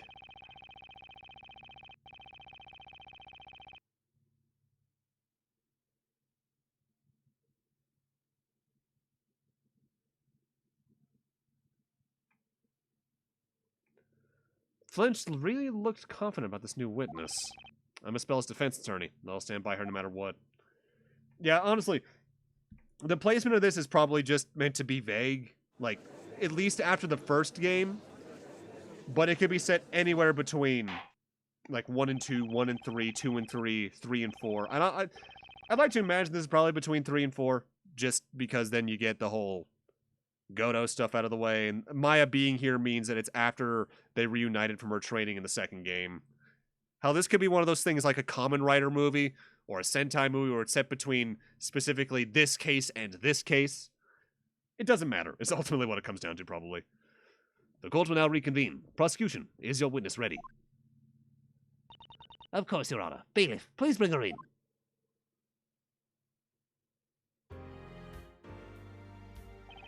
Witness, state your name and occupation. My name is Olivia Ardente. The warm winds of the Mediterranean Sea carry the spicy scent of a seafood stew. Feel like they needed to raise this voice actor's mic gain a little bit. A hot Sicilian stew that soothes the hearts of sailors braving the raging waters. Blessed be the Sicilian cuisine and il nostro mare. Oh god, do I have to do an Italian accent for this? I'm sorry. Yes, Miss Ardente is employed as a cook on the freighter where the crime happened. A cook? That's, interesting attire you're wearing, Miss Ardente. This is my work outfit. It gets very hot in the kitchen, you know? It'll be a pleasant change after that chocoholic god he got on my nose. Nice to see the judge is remaining impartial. Miss Ardente discovered the defendant in the cargo hold when she went for supplies. She found Espella. That would make her the crew member that Johnny saw fighting with Espella. That is right, Mr. Wright. Miss Ardente was the first person to discover the intruder. Then she's the victim of assault, and with a steel pipe. How cruel. If only I'd had my precious kitchen knife with me at the time. I'd have shown her my exceptional cutting skills. Nick, look at that. She's an expert potato peeler. You better watch out around her. I'll keep that in mind. Witness, we will now hear your testimony. Describe to us what happened in the cargo hold. Certamente, gladly.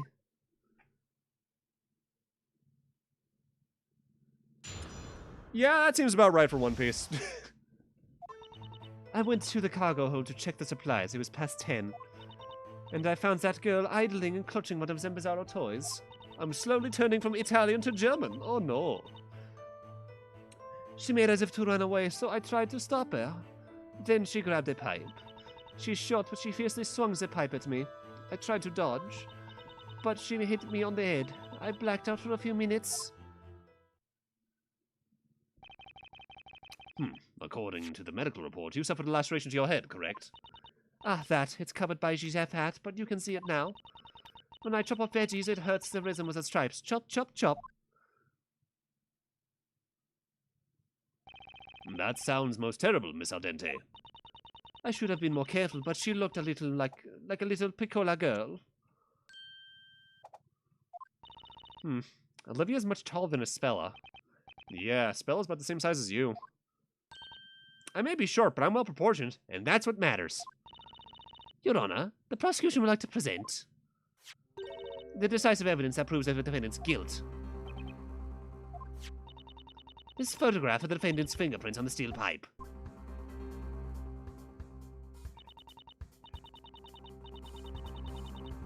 As you can see, the fingerprints are very clear. They were left by the assailant. They have already been examined and been found to be those of the defendant. Well, that settles it. This is undoubtedly decisive evidence. What? The fingerprints on the weapons are Spella's? I keep almost saying Estella. Just to put your inquisitive mind at peace, Mr. Wright, there were no other fingerprints. This photograph shall be added to the evidence. Have I not warned you, Mr. Wright? Further examination is but a waste of time. Nick, what do we do now? The evidence clearly points to Espella. We're pleading that Espella is not guilty. And if she's innocent, then this witness is lying. All we need to do is expose that lie. I've got to think straight and focus on finding the truth. The defense may cross-examine the witness.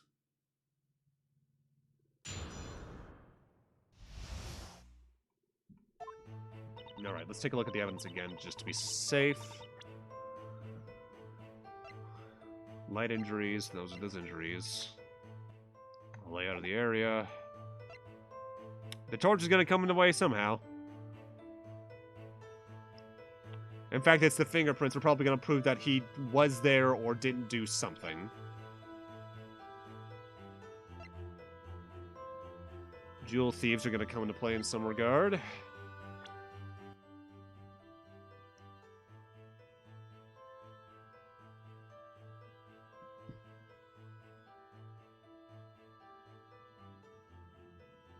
That's not right. The fingerprints are in the wrong position. If they're like that, they should be catching it, not holding it. Because those are the wrong direction. Objection! I did it on the wrong thing. Whoops. I found the evidence before I found the thing I needed to present it on. Whoops. I'm out of practice.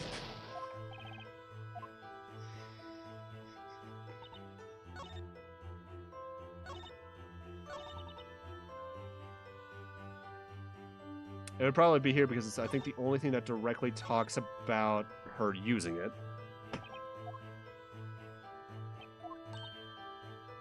Oh, I can't hold down the button to speed through it? Oh, I missed that feature. No. No, Johnny! Exclamation. You were so young. Probably be right here. Objection! There we are. You're claiming the defendant swung the pipe at you.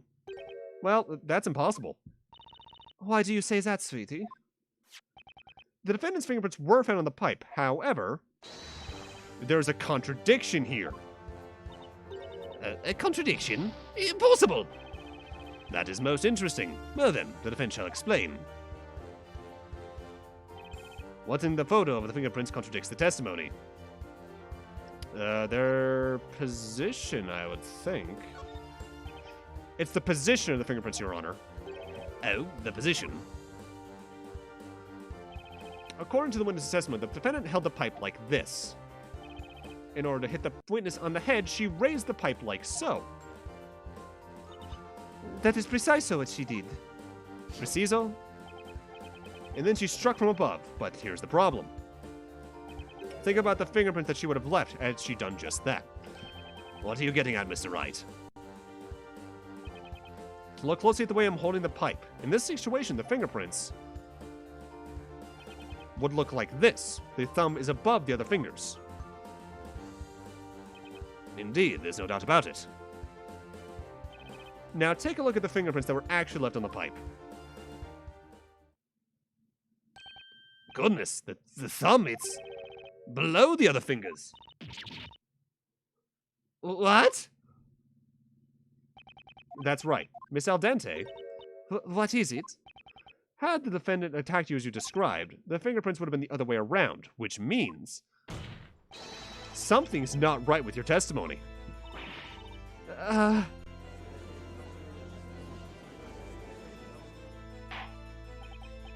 Order, order! What is the meaning of this? These fingerprints were submitted as decisive evidence. How come this contradiction was not brought to light before? No! Miss Al Dente, what do you have to say about this? Impressive. But you will not distract me from this. Excuse me, Miss Al Dente. Know how to bring the full sweetness out of a sweet potato? Uh-huh. You use a pinch of salt. Interesting, right? You can use salt to make something taste sweeter. I'm not following. I remember it now. It was the other way around, not as you expected. I'm sorry, I got a bit confused. You normally hold a pipe like that, but she's so small and heavy, she held it the other way. The other way? Is she gonna say that she hit him underhanded? Not like this. She held it this way. Objection! But you testified she fiercely swung the pipe at you. I'm telling you, I got confused. Olivia's sorry, okay? How could you mistake the way she held the pipe if she was right in front of you?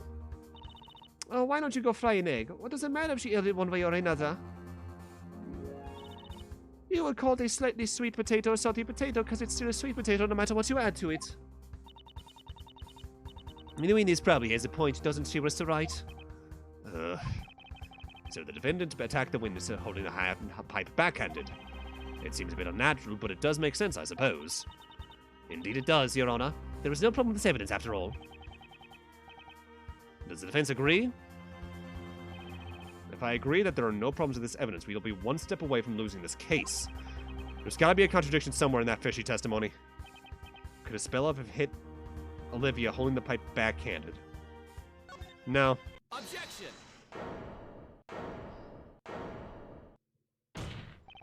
Well, Miss Al Dente, I'm afraid that you're in a pickle now. I don't really see why. Adding a pack of lies to testimony can turn things very sour for a witness. It would seem the defense is prepared to prove its claim. That there is a contradiction in this witness's testimony. Correct, Your Honor. I won't know until I try. The defense shall now present evidence to the court. The evidence contradicting the assertion that the defendant hit the witness holding the pipe backhanded is...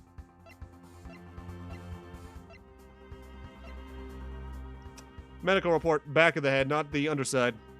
She would have had to be behind you. We've already proven that she was in front of you. Take that! Miss Al Dente, you previously testified that you were using that hat to cover the wound you received from the assault. It's normal for senores to cover things up when they don't want others to see. And that's not all. You also described the defendant as little, if you recall. That is to say, Miss Cantabella is, at the very least, shorter than you.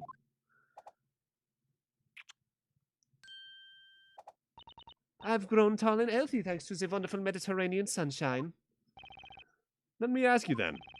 How did a girl shorter than you, holding a heavy pipe backhanded, manage to land a blow to the back of your head? I'd say it's impossible. The fingerprints on this weapon show that the defendant held it backhanded. But even if she didn't, it's highly unlikely she would be able to hit Miss Al Dente's head like that.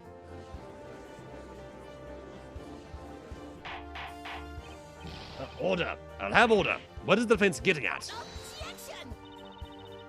Even if it was highly unlikely, it cannot be proven it was impossible. Miss Cantabella's fingerprints were found on that pipe, Your Honor. Nothing can change the fact it was the defendant who held the weapon.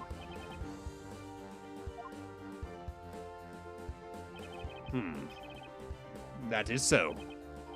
Does the defense have any comments? I can't deny that. It's clear that Isabella did hold that pipe. She held it like this, right? Why would she do that? It'd be hard to hit anyone like that. Doing it like that. I'd like to note something very special, by the way. I usually don't get too hungry while streaming, but I consistently got hungry streaming the Ace Attorney stuff because of the amount I was talking, the energy I was using doing that, and with my snacking level and all that. I didn't get hungry through much of Layton because of the amount of talking needed for that comparatively. I'm getting hungry. I'm back, baby. When she holds it like that, it looks as if the court recognizes the validity of the prosecution's objection. Fingerprints on the weapon prove that it was used by the defendant. Objection! The defendant's fingerprints may be on the pipe, however, that doesn't prove she hit anyone with it. Objection! Nonsense! What else could she pick up a steel pipe for? Objection! Hungry for justice! I think I've got a pretty good idea. What is this thing I have on Discord? Oh boy, Cookie Run Kingdom might be getting the next legendary epic rat. No, ancient. Fun. Well then, the defense may elaborate its idea. What I say next will turn this trial around. The defendant's fingerprints were left in the weapon when she tried to defend herself. Well, naturally. She held the pipe with both hands when she stopped it from coming down on her head. Stopped it. With both hands? That's right, like this. Please take a look at the photo.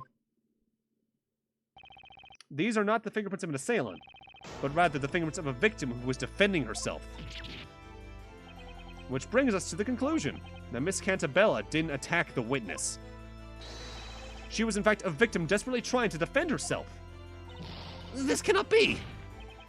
And if Miss Cantabella was a victim, who was the real assailant? There's only one person who could have done it. My name is Bobby Fulbright, and I'm hungry and have hot Cheetos. Flaming hot Cheetos. Hey, Virus. How you doing tonight?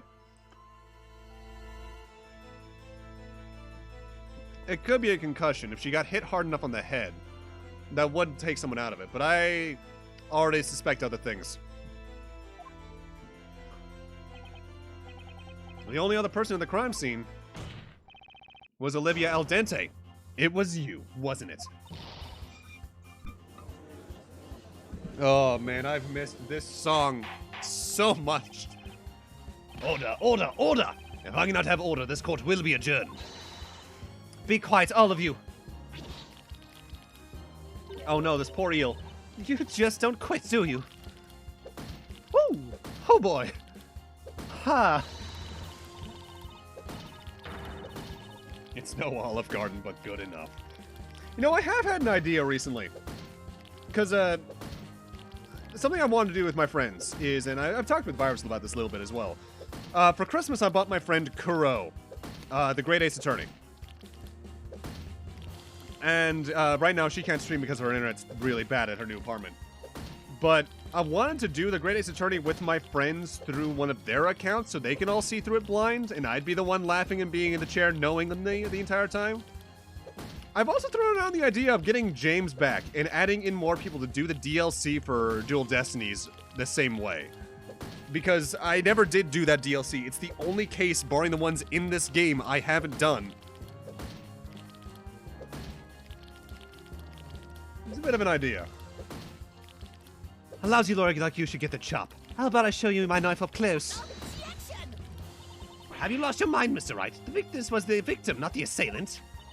There are no fingerprints other than the evidence on the weapon. Objection! Look at the witness's outfit.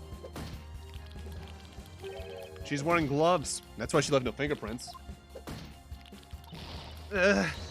You prickly sea urchin. But you cannot be sure she was wearing gloves that night. Objection! The witnesses called this her work outfit, so she must have been wearing it once she went to the search supplies. You devious lawyer, slippery as an eel. It was me because I had gloves on. As if it was only me wearing gloves. She's the only one in the courtroom wearing gloves. There was that guy, the guard. He was wearing gloves too. The guard? Oh, was that the previous witness?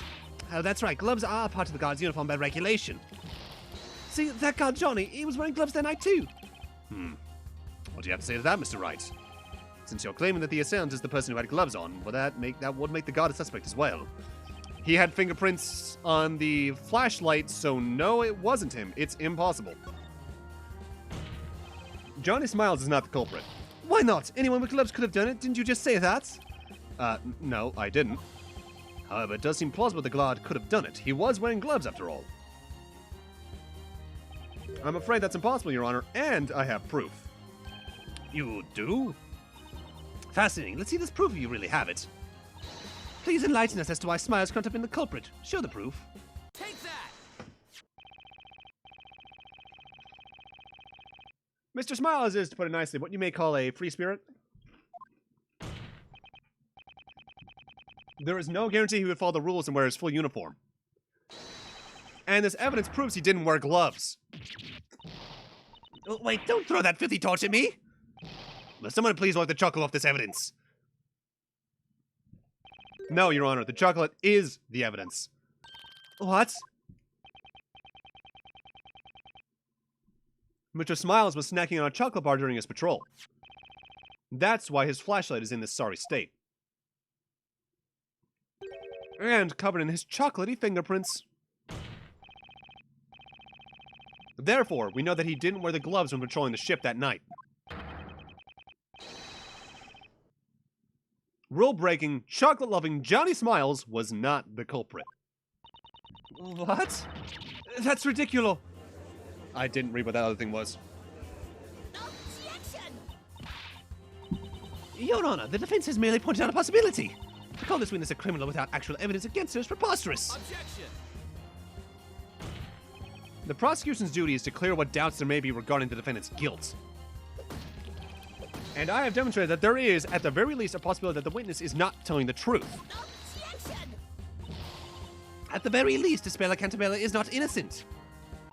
As corroborated by PC Badger, the toy that she attempted to steal. What was that? Did Olivia just freeze for a second? Prosecutor Flinch explained to the court about this toy, this new piece of evidence. This is the stuffed toy the defendant tried to steal that night.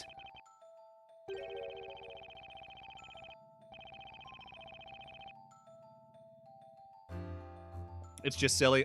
Probably. One of its legs would appear to be missing. Poor thing. This mishap befell PC Badger as the witness and defendant were fighting. The captain of the freighter reported the damage after the defendant's arrest. So this is the stuffed animal Olivia snatched from Isabella. I see. The court would like to hear the witness's testimony regarding this evidence. Witness, your testimony. Excuse me, witness. You have been asked to testify. I'm very sorry. I got a little upset from all the accusations.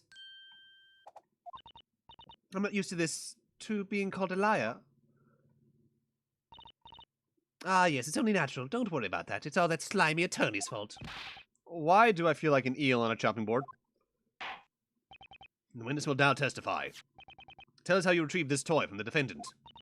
Gladly. Oh, it's il nostro mare.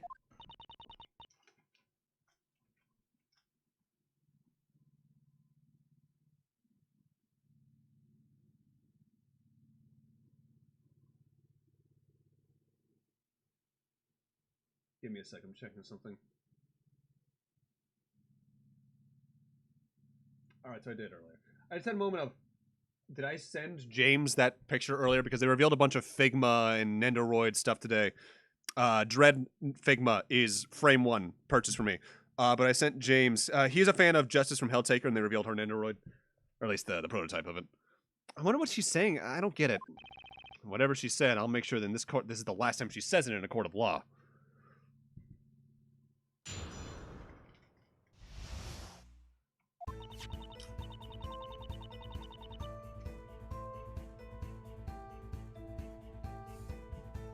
I wrestled this toy back from that thief and then gave it to the police.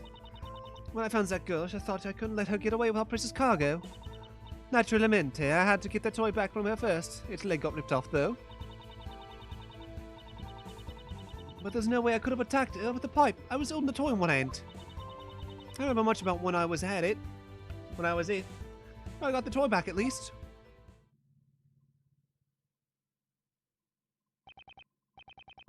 I see. What a commendable attitude. Going to such lengths to protect the cargo.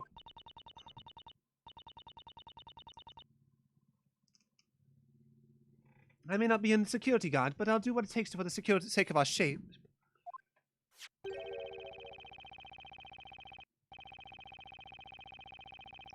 It didn't do much good in the end. The species badger is too damaged to be sold.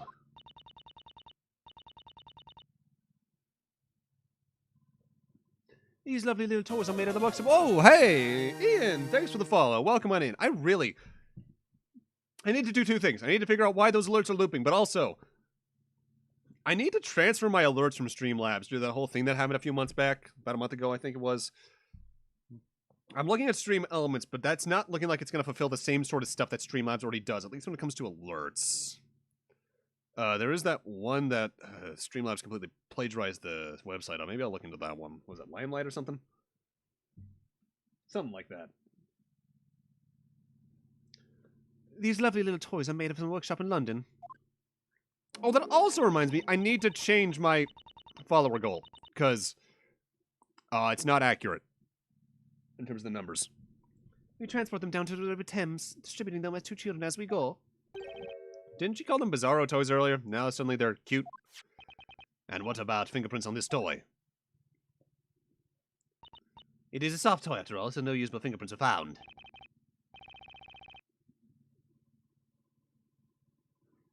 Well, that is unfortunate. Regardless, the court accepts it into evidence. The defense may now cross-examine the witness.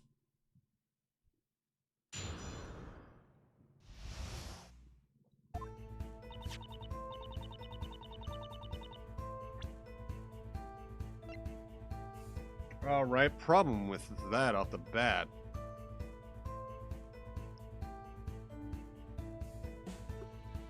What about the tag? Where does that play in all of this?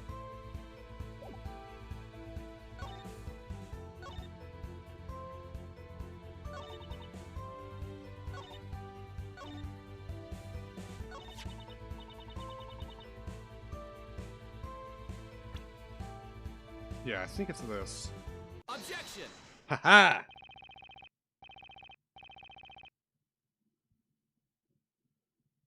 You writing the next fascinating fiction?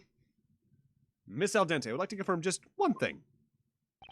The stuffed animal you submitted to the police, is it this one? Yeah, that's the one, no doubt about it. Oh, wait, because this one has the one without the leg has the tag still. So we're missing a toy. But why?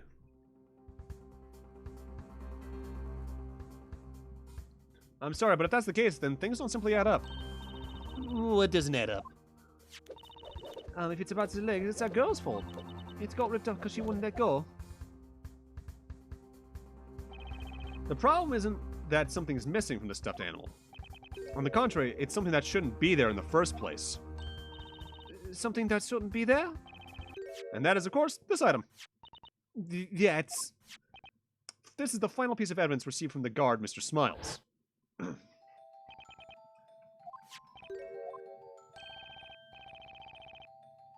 Fruits Basket. I have never watched either version of that show. And what would that be? Oh wait, this is the flashback still. Strange, isn't it? Strange, isn't it? Something was definitely ripped off this plushie. But it wasn't its leg, it was the tag.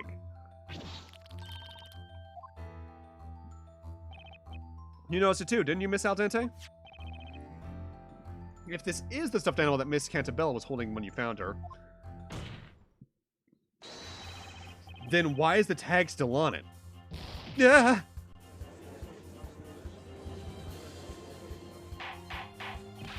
Order, order, I will have order.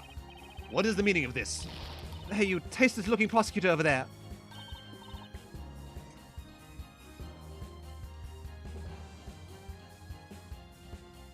Yes? What's this about a tag? You didn't tell me anything about that. If you'll please calm down. It's no use blaming the prosecutor. He didn't even know this tag existed. Objection!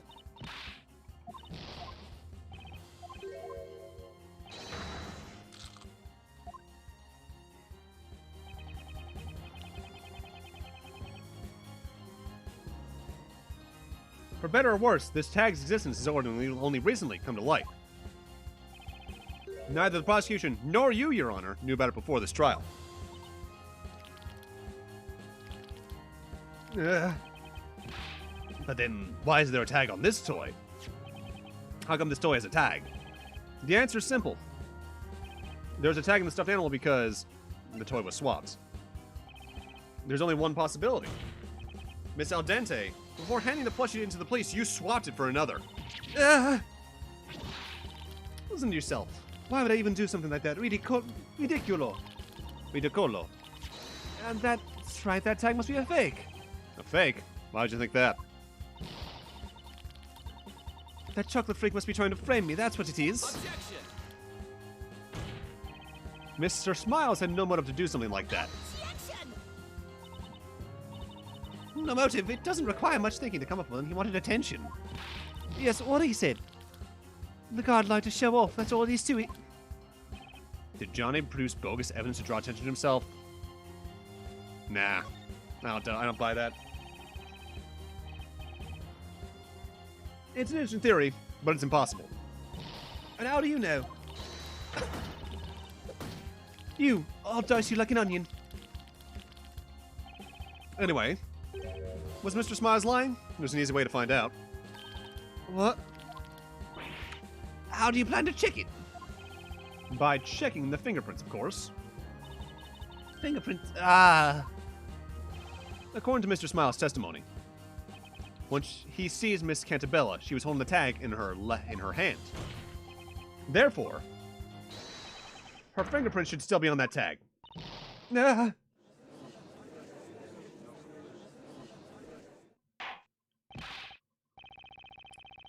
Bailiff, have this evidence investigated immediately. That was awesome, Nick. We've almost got her now. Mr. Flinch, I have a question for you. What is it? When you searched the crime scene, did you find a toy without a tag? Well, Mr. Flinch, did you? No, considering the circumstances, it didn't seem necessary to investigate quite so thoroughly. But at the very least, I can tell you that all the toys in the crate had tags on. Excuse me, Your Honor. What is it, Mr. Wright? It appears no stuffed animal was found without a tag. Which means there may still be hidden at the crime scene. Your Honor, the defense requests that the ship be searched thoroughly this time. Send a forensics team there immediately. You're requesting another search? Objection! Oh, what? Surely you can't be serious. Whether the toy was swapped or not, it doesn't matter in the least. They're all the same, any of them will just do just fine. That is exactly why it's important. All these plushies the same. There's no need to swap one for another. And yet... Why is the witness getting so worked up about it? That's just... I had a feeling that there was something odd about this case. A stolen stuffed animal and an assault connected to it? There had to be more to it. There had to be another crime under the surface. Nick! This is it. What should I do? Of course we're requesting it. Your Honor, the defense insists on a search. Should a plushie without a tag be found on the ship? Then there's a strong possibility this case will be resolved. Objection! The prosecution does not acknowledge this. Oh! Okay then. Oh no. You can't! No, you can't search it again! You just can't! Witness? Miss Al Dente, why did you swap the stuffed animal? And why are you so afraid of having the ship searched? Also, where did you pull that giant tuna out of? PC Badger holds all the answers. I say, Mr. Wright. Could it be that you already know the reason behind the swap? Of course, I don't have any definitive proof. But... when it comes to pointing out a possibility, I might have something. She's the jewel thief, isn't she? Very well then, let's see some evidence. Do you have any evidence that would explain why Miss Al Dente is so against this search? Take that! There is a certain article in this newspaper. Elusive jewel thieves at large in London, Scotland Yard on red alert. Oh, that robbery, I've heard of it, of course. A group of thieves robbed a jewelry store and made away with about 50 pieces of jewelry.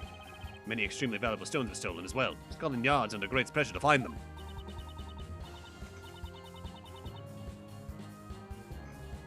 Will cool advanced technique that will be reasonably used by Richter... Ryu or... Which Richter do you mean in this case? Like, The Castlevania one?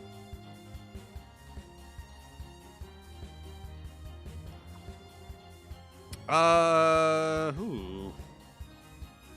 Yeah, Beck just said I'm from London being scrutinized by the police. And what does that have to do with our case? Nothing. I beg to differ. The jewel theft took place in London. And that's where a freighter picked up its cargo. London? It can't be. Witness? Richter Belmont. Okay.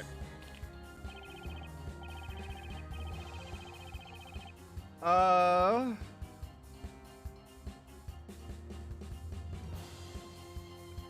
immediately think of the hurricane kick, but I think they might be able to specifically do a variant of it where they move forward while basically breakdancing, sort of like Majima and Yakuza 0, only they're doing it on one hand, maybe?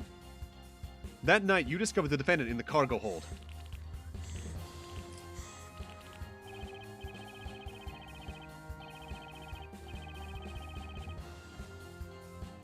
She was holding one of the plushies. You knew you had to get it back.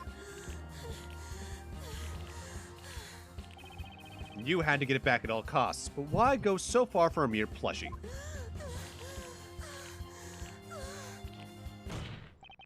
There's only one possible reason. You couldn't afford to have the police discover what was inside it.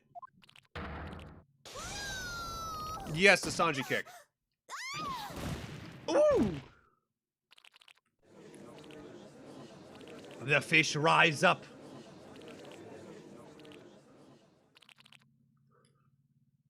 That was a very short but sweet breakdown animation.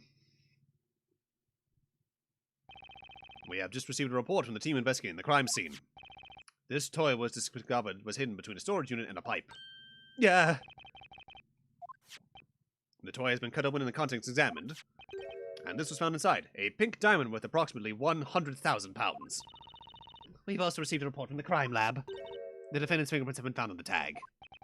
Do you have anything to say, Miss Al Dente? She better just say, I guess this case is Finn. I lost, didn't I? So you are a... Yes, I'm one of them. I'm one of the jewel thieves. My role was to get the loot out of London.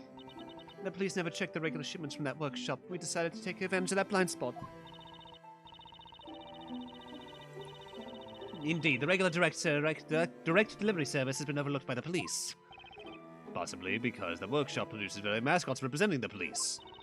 The other crew had nothing to do with it. I used their ship, that's all. It was you who hid the jewels inside the plushies. There was one jewel in each toy. I was carrying them away one by one. The defendant happened to pick up one of those toys up.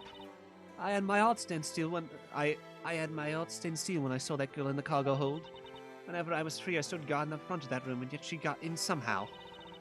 So she was in the room with the loot and one of the toys in her hand. So how did Spella get in there? I don't know what she was trying to steal, a toy or what. But I just had to get it back from her, no matter the cost. Then I landed in a different toy. I made it look as if it ripped in the fight. It would have been over for me and the police if the police had found any of the jewels.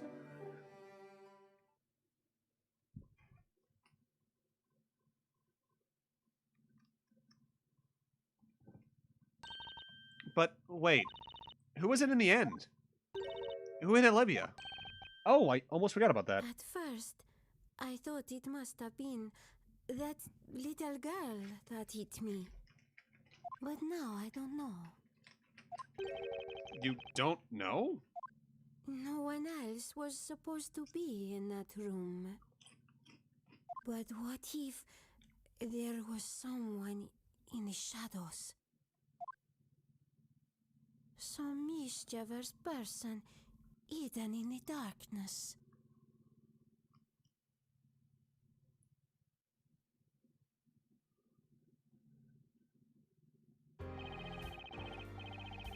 This was a most unusual case. Normal for me. It cannot be said that all mysteries have been resolved, but it has become clear that Miss Cantabella is innocent.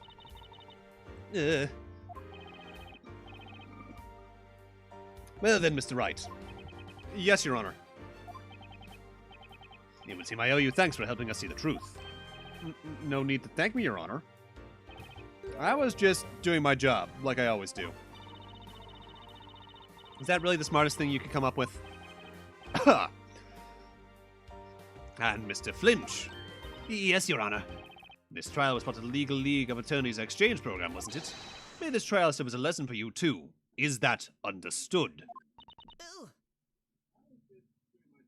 It is as you say, Your Honor. Don't look, don't look, don't look, don't look! Without my glasses, I can't see, and I don't want to be seen. Where are you? Where are you? Where are you? Where are you? He's also been broken down. Well then. The court has reached its verdict. I pronounce the defendant, Spella Cantabella, not guilty!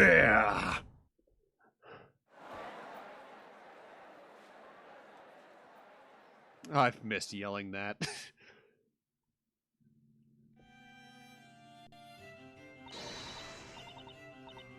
Congratulations, you did it, Nick.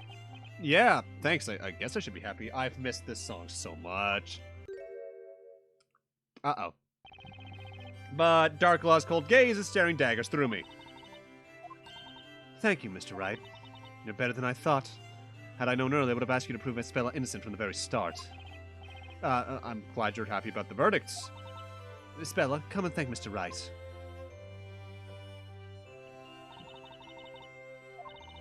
Thank you, Mr. Wright. Glad I could help. Hey, Spella. What's that big book you've got there? Oh, please forgive her. She's a bit shy, you see. She's very fond of books. At any rate, now Spella can return to her peaceful life at our boarding school. It's all thanks to your hard work, Mr. Wright. Now, please excuse us. We have some formalities to attend to. Oh, yes, of course.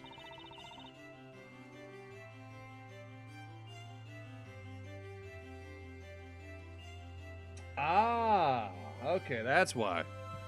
Mr. Wright, you were truly outstanding in that courtroom today. Farewell.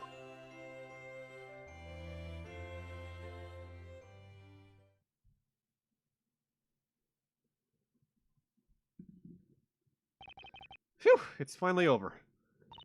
You know, something's still bothering me about this case. The person who hit Olivia, where did they go? That's true. We don't know who's actually assaulted Olivia. If it wasn't Spella, there must have been another person at the crime scene.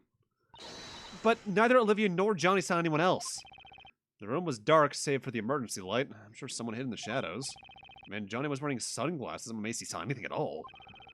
He missed all those clues, so it's not much of a stretch to imagine he missed the perpetrator, too. How about we head back now? Okay, let's go check out Tower Bridge while we still have some daylight left. Oh. What is it, Maya? There, on the couch. Isn't that Espella's book? It is the book she was holding. We should return it to her. Hey, Nick, let's see what kind of stuff Espella likes to read. God, hearing how she actually says that so mischievously is honestly terrifying. Nick has had to deal with this for years. Just quit it, Maya. He's so tired and defeated. Labyrinthia, huh?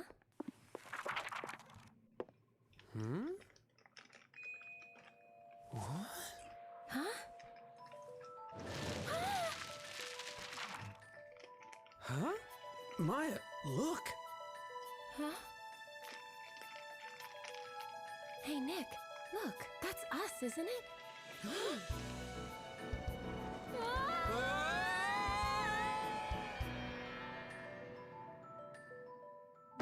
Warp Zone!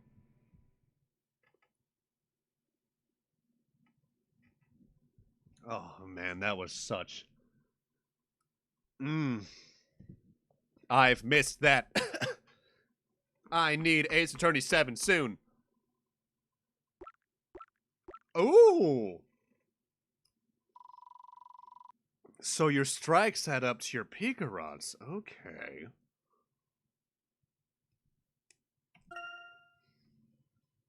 And due to that, I can see this game having both Picarot goals and puzzle goals. Because... Well, no, because then they wouldn't be able to... No, it's probably just a total score system again. Mysterious Labyrinthia. But I think that's going to be where we call it for the night. I am so fucking excited for this. I am so excited.